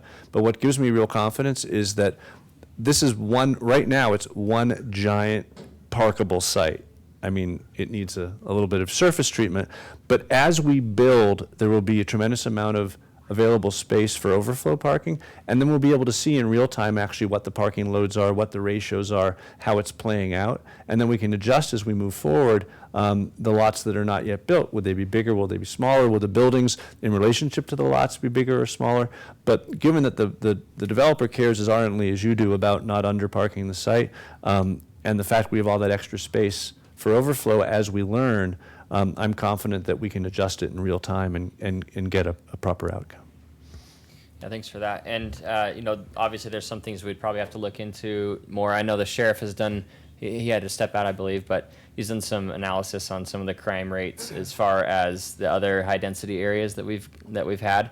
And I know that the raw number of crimes has gone up with the number of people, but as far as the actual rate goes, I think that'd be an interesting thing to look into, and I think we should take that. And then, yeah, thanks for speaking to parking concerns as well. I want to make sure that we've got anyone else that has comments. Please step up. That's okay. We'll let you anyway. Yeah, if you could just state your name and where you live, that would help. My name is Kim Nita, and I live in the Cottonwoods right now, just across the street here, and we've got money on some other lots that we're doing for investment. So this is why I came here tonight. So I'm very excited about what I've heard, but I like Tiffany. Okay, she's just hit my points perfectly, as I'm not having a young family, but I've got 11 grandchildren that live really close here too, as well as I'm old. So anyway, and I do look as old as I am. Just kidding. So my concerns are what was said. Here we are on the south side of the community, and that again, Vineyard Connect Road is very, divides the community, and not feeling like the redhead stepchild here. We want to be able to enjoy that also. I am from Southern California. Okay, this is the most snow I've ever seen in my life in the last year. But I've also spent a year of the 2 years we've been here right there at the shopping centers you're talking about, right there. We lived in Rockville. We worked in Gaithersburg with our responsibilities in the church that we were involved with there. And we worked all through Maryland and the district. And parking is horrendous. My question is it going to be free parking, or are we going to have to pay for parking? Because we moved around the entire area from Baltimore all the way down to Virginia, hauling a truck and a trailer. And all of you Utahs, a lot of you have trucks, right? We got a truck. And how are we going to move around these streets? And I'm worried about narrow streets because we had to do that for a year. And anyway, so those are some of the questions that I had. Again, merging the south with the north end of the community. So that's my concern. So I just wanted to ditto Tiffany. Crime, I still lock every door in our house, in our cars here. We are born and raised in, like I said, a rough part of town. So, Hey, question for you: when you say merging the south and the north, from your standpoint, is that's desirable to merge them, or not desirable? well, just to from feel your like we standpoint? can get. I'm not going to walk in the snow all the way down Main Street through your underpass and then start shopping. And I love walkability. Don't get me wrong, But I'm concerned about being able to get in and out of things easy. Got it. You know, with not having to haul my van or my truck or my regular sedan. You know what I'm saying? It's just that is a very big concern to me as I'm sitting there, I'm going, I'm having, you know, PTSD after spending a year in Maryland and DC. Okay, Got it. thank you. Yeah, thanks for that. Yeah, so just the accessibility between the south and the north, connecting where the population is now to where some of the amenities will be, and then, yeah, you had a question about whether parking will be free or paid. I don't think that's necessarily dictated in the code, but maybe you could speak to that. Yeah, so the idea right now is to have some parking associated with the different uses, but the majority of the parking will be free parking. And then the actual parking numbers that we came up with weren't random. I mean, they've, and we've shared these with staff, and we're going through them right now. But fortunately for us, we're not necessarily a guinea pig in these mixed-use developments, and there's a lot of evidence for these transit-oriented mixed-use developments, and so that's really where those parking ratios came from. There's kind of, we happen to have one of the experts in the country at the University of Utah that has done case studies on a lot of these developments, and that's really where those ratios came from. But you know, like Jeff said, I mean, we've kind of been working with staff to say, let's make sure that we don't paint ourselves into a corner. I mean, the last thing that we want is to end up like Thanksgiving Point, where everyone says, wow, that's a really neat development, but I don't want to go there because it's just too hard to get in and out of. Great. If you want a little extra on that, I'm from Detroit, which gets a lot of snow, different snow, but a lot of snow. And we were just going back and working on a plan that our office, DPZ, had done in 1996 for their downtown. Now, they didn't build as much parking as we recommended that they did, so now they've got a little bit of a problem. But their average parking ratio in their downtown is about 1.67 spaces per 1,000 square feet, which is way less than anything recommended in the code right now. And so they've got a parking problem because they're at nearly half of what we're asking for presently. And so, you know, they run into the same sorts of things. You know, people don't want to walk to the downtown when it's negative 20 degrees. You know, the last time that I was in town there, it was negative 8. And, you know, and it's a very active downtown with a lot of businesses, but not actually as much housing in the downtown as is planned to be here. And so a lot more people actually drive into that downtown than are already existing in it, and they're functioning pretty well. So I hope that's at least a bit of a helpful background on parking in downtowns.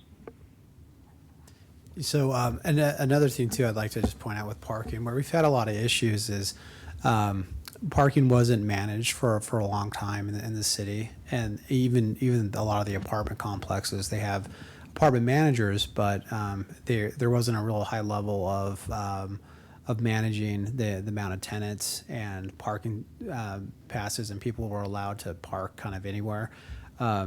Over the last 3 years or so, we've worked a lot with the HOAs and with the apartment complexes, and they've stepped that up. And so yeah, there's still parking problems, but like in the apartment complexes, it's getting a lot better. And one issue we've seen where you have a lot of investment product, so you might have a 4-plex or an 8-plex that's owned by one person, and then the next one down is owned by someone else, and there's and so one development will be owned by several people, all managed by different companies. Whereas in this case, I think the plan is that it's going to be most of the product is going to be owned by the developer, and so maybe you guys would be able to kind of speak to how you manage it, because when I was in DC, I lived in a really large residential complex, and they managed it at a very high level, and they kept track of the cars, the number of people in each unit, and so there were still some parking issues, but it was professionally managed really well by one group. So I don't know, Pete or Nate, if you guys kind of want to speak to that, but I think that could help address a lot of this, is getting in front of the management, getting in front of the management early on instead of waiting until there's a problem. Yeah, go ahead. I can just echo what Morgan said. I mean, in our mind, a lot of parking issues is a lack of enforcement and a lack of management. And I think if you think through that's up front and make sure that you're enforcing the rules that you've made, then you really avoid a lot of the parking problems. I mean, right now, what we're seeing a lot in the city is a housing product being used not the way that it was designed and approved, right? And so you have a townhome that has a 2-car garage and in some cases a 2-car driveway, and there's still 50% more cars than there are spaces, because you're using the product in a different way than it was designed and intended, and that really just comes from a management and an enforcement mechanism rather than an upfront design problem. Yeah, thanks for that. I want to make sure any other members of the public that would like to speak, please come up.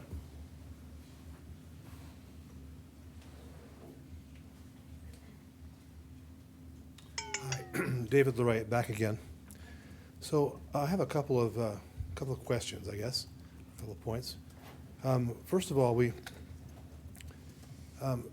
do live in a university town. We live in the town with the fastest growing college in the state, and probably in the region. And there's nothing indicating they're going to slow down. All the plans are for them to continue the pace they're going, if not increase it. The land right directly across the tracks from this town center development is all going to be developed by the university. And it's going to be classrooms and other kinds of things too. It's not just going to be a sports center like the bubble we have now. It's going to be a densely populated university area. And so we can truly expect a lot of students to want to live in our town center area. So that's the first thing. We need to expect that. We need to plan for that. It's going to happen. Whether you package your product, as you call it, for families or not, it's going to be used for students. We've seen that all over our city so far. We'd be very foolish if we didn't plan for it here. Fool me once, shame on you. Fool me twice, no, you get it. So anyway, the whole idea here is we need to just be aware of that. The second issue is that I know we want to create Little Manhattan here, and that's great. Personally, I've been to Manhattan. I've not been to Portland, but I've been to Manhattan, and I personally find it very crowded, very off-putting. I don't like it, but you guys do. That's great. I don't have to live in that part of town. But this, one of the reasons it works in Manhattan is you have a transit system that will take you to where you want to go 80% of the time or so. And that's part of what makes that work. However, there is not such a transit system here. We have a transit center that will take you from centers of population, supposedly, centers of business, and that's great. It does that maybe 10% of the time. I don't know what the exact proportions are, but we live in a valley that was defined by the automobile. I mean, you drive everywhere you go. It is the example of sprawl that we saw in the slides. And you can argue about, well, if we don't allow people to park here, they'll have to walk and so forth. If we don't build it, they won't come. I got news. They're already here, and the cars are already here. If you want to get to Aunt Susie's down in Payson, you're not going to be able to catch the train to go down there. There isn't one there. There's no bus that goes there. It might be a bus, but you have to take all day to get there.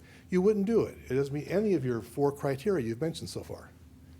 So you have to have a way to interface between your little Manhattan walkable zone, which is fine, and the rest of the country. You've got to be able to live in both worlds. And so if we don't plan for that with enough parking, it's just not, this thing's going to fail. It's not going to work. We're going to either have the problems we're having now with no parking and people complaining, or people just not coming because they can't live. It's not possible to live here. We won't have businesses because they won't be able to they have enough people to support their businesses, they're living there. It's just a vicious cycle. So, and I understand the concepts behind a walkable community, and I think you're making some great strides towards making this work. If this little nugget of land, but this is not an isolated area that people will just stay in and live in. They have to live in the entire community, and they have to have a way to interface to get between the two of them. And parking, frankly, is the way that happens.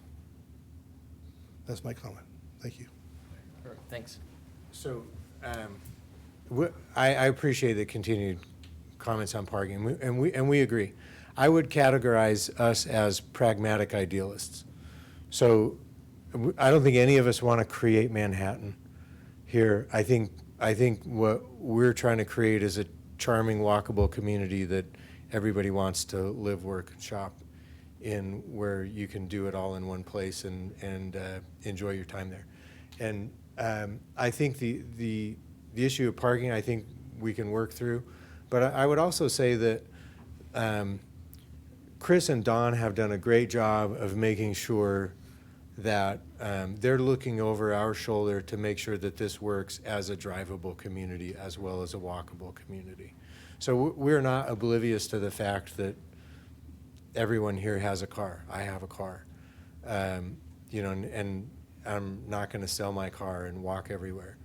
But so we're doing both. We're making sure that the community functions well for cars, and that we're not painting ourselves in a corner traffic-wise.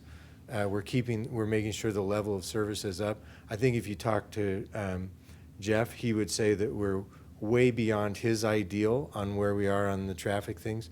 But our direction with our traffic engineer and meeting with Don and Chris has been, we need to make sure that the traffic is flowing within the community, that we've got effective connections to the community, both getting in and getting out, so that we don't paint ourselves in a corner in the future where we're creating a traffic problem.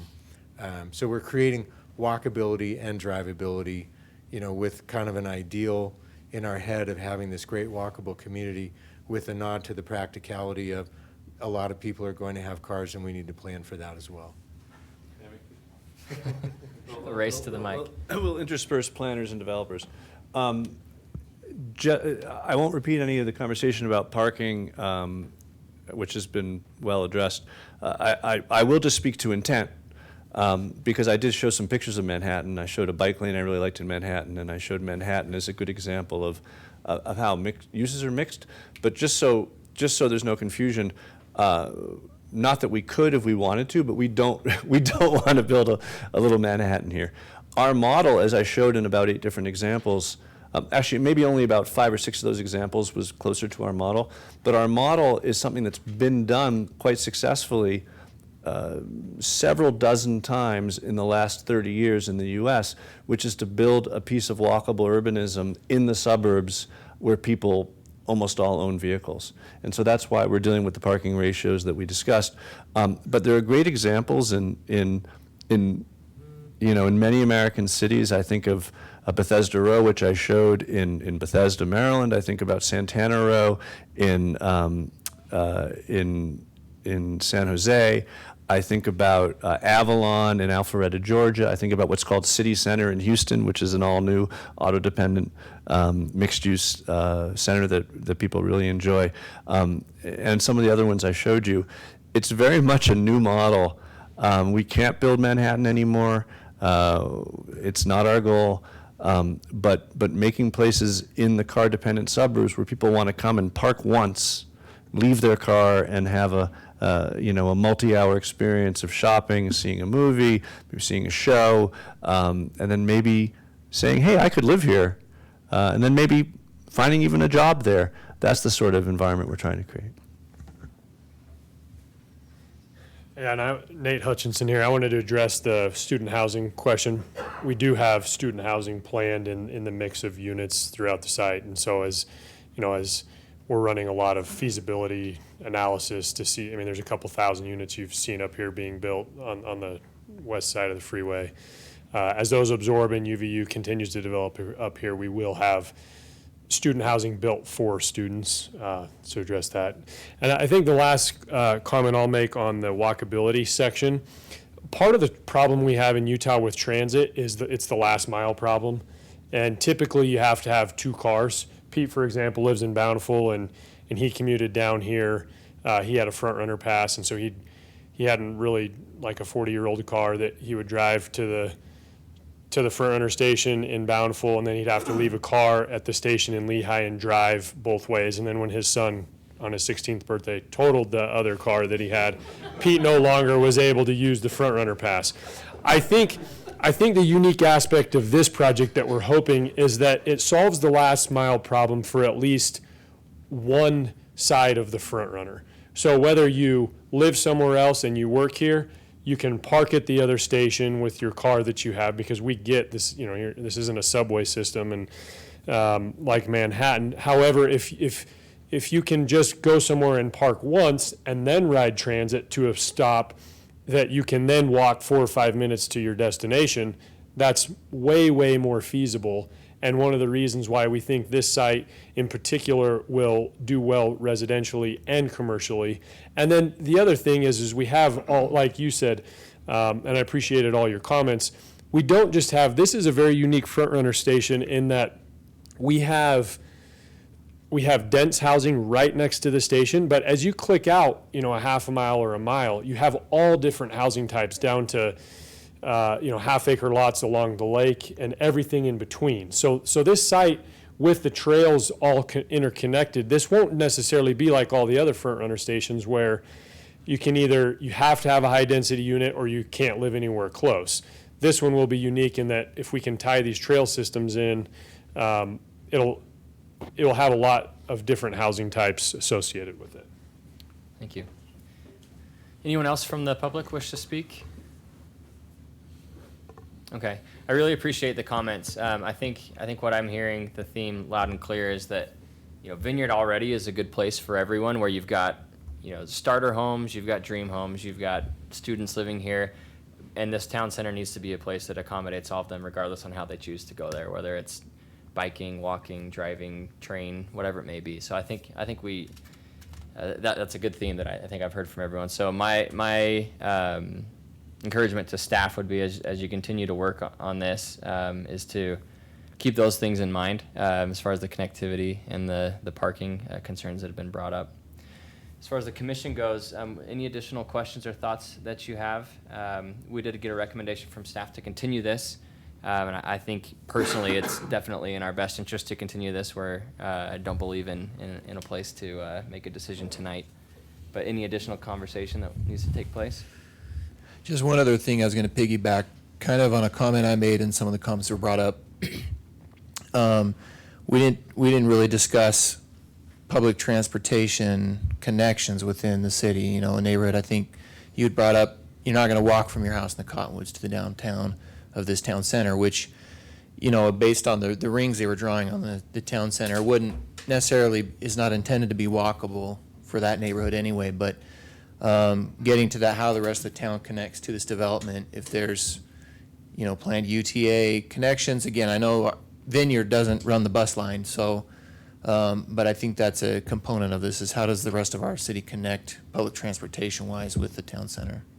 I know Don's been working with UTA on a bus loop. Is that something you speak to? I just want to, because that's always been a concern of mine. And so we've been working with UTA. Right now, this April, they're going to reroute what they call the Geneva connection that goes down to UVU and Orem to go down Mill Road, and it'll have 4 bus stops on Mill Road to pick up students to take them to the classes at UVU. And that's the first leg of what they're going to do. We've also been talking to them about creating a bus loop in Vineyard that would basically use the train station as a endpoint. That would probably go down Mill Road, across the overpass at Center Street, down to Main Street, up Main Street, back into the town center, and just run that loop, so that we could actually get more people from the southern end of Vineyard up to the train station without having to get in a car, or during the wintertime having to get on a bike. I don't know if I'd want to bike in, not because of the snow particularly, but because of the cold. So that's what we're working on right now. But, I really appreciate UTA being very willing to work with us. The other thing I wanted to tell you is that they're trying real hard to get the BRT that now goes from the Orem station down University Parkway to be extended to our train station, which I think will be really key for us, because that'll also allow students, even BYU students, to get off at our train station and take BRT to BYU and bypass the Orem station possibly. So that may get more traffic in our downtown area. Any other comments? All right, so we do have a recommendation from staff to continue this. If there's no more comments, does anyone want to make a motion? And if you could say the date too, so continue it to March 18th, 2020. Correct. Yep. Okay. I'll make a motion that we continue this topic until the planning commission meeting on March 18th. And continue the public hearing. Continue the public hearing. Right. And I'll second that. All right, all in favor? Aye. Aye. All right, thank you for everyone involved on that. That was a productive conversation. We'll move now from business item 5.2 to item 6, commission members' reports and disclosures. Does anyone have anything to report on or disclose on the commission? Let's see, trying to find the date. I went with Liz and Morgan to, what was it called? Correct me if I'm wrong, Liz, the Utah County Sustainability Coalition. Yeah, Was it they that- is had that the like name? 3 different names they called it when I was there. They changed their name while we were there too. Right, and I was just like, whatever, guys. Okay, so Liz presented the town center plan. A lot of people were pretty amenable to what it looked like, what our vision was, and honestly, it gave other communities ideas for what they want to do in their future as well. I feel like that's really encompassing of what happened. Yeah, thanks for reporting on that. And yeah, if any of you are ever going to any of those meetings or conferences with staff, it's always good to report back on that. So thanks for attending too. Yeah. Any other comments or reports from the commission? One thing I wanted to make sure, Liz, are we able to enter his slides into the notes? Do you have a copy of those? Okay, perfect. Thank you. All right, we'll move on to staff reports. Morgan. Yeah, I'll be quick. I attended the Utah APA conference in Moab. And one thing I think as a community that we should start looking at is public art, especially with the town center. I know I'm not proposing another committee or anything like that, but I just think we should have public art on our mind. They set it up in their downtown so that you can take a tour, a self-guided tour, and also people from their art commission will give free tours as well. And it was really amazing, because typically you go to Moab, you're just there to mountain bike, go to the national parks. You may eat at a restaurant, but it's not like a lot of people hang out in the downtown. There's some cool things going on, but it's typically you're there for the other things. They talked a lot about how the public art helped to make the downtown create a real sense of place. And anyway, I think that's something that, especially along the promenade, we've talked a lot about the heritage and being able to Train represent and station celebrate suits that. A lot of times have some of the public art. Yeah, just kind of a good idea, but that's one of those things I think we should just kind of keep in our minds. How can we incorporate interesting art pieces? And they don't just buy art. What they do is they have areas in their city that are set aside, and then they do basically they let artists submit their work, and then they choose pieces to install for a year. And it's neat. So every year all the art changes, and they have a couple pieces that are just standard that always stay put, but about 12, 14 pieces are switched out, and it makes it really interesting. Every year there's a bunch of new tours, and you go see the art. It's kind of That cool. is neat. And with 2 large universities nearby too, I'm sure there's absolutely good opportunity for local artists, things like that. Cool. Thanks for sharing. My office is in downtown Provo, and there's a lot of murals. And you wouldn't believe how many people come to downtown Provo just to take a photo and put it on Instagram, or do photo shoots and stuff. But it activates downtown Provo quite a bit, just having the public art and Walkable murals. and Instagrammable. Instagrammable, that's right. No, I mean, it does bring people. It in. does. It brings a lot of people, especially at dusk when the lighting's right. That's Something I like there. to, sorry to insert, in communities where if you don't necessarily have like an art museum, Provo will have like every library, if we ever do actually have a library, that's a good place to display revolving art and to encourage your local artists to come and present and do things. I was just at Huntsman Cancer Institute like a month ago. It is top notch. I'm assuming Justin. I've spent a little bit of time there. They have, every single hallway is literally an art gallery. It is fantastic. And it just kind of expanded like my whole mind of, every single government building, you can just incorporate art in so many different ways within our community that's outside of just having an art museum. Anyway. You could start with an staff art contest or something like that. Morgan, did you have anything else? Okay, Don, Chris? I'm just going to suggest that we start with the Public Works building when we start putting art up. There you go. The new Public Works building. From the Public Works employees. That's right. Yeah, exactly. I don't have anything else. Okay. Any questions for Don or staff? Okay. All right. Do I have a motion to adjourn? I will motion to adjourn. I second it. All right. All in favor? Aye. Hi. Thanks, everyone. Thank you.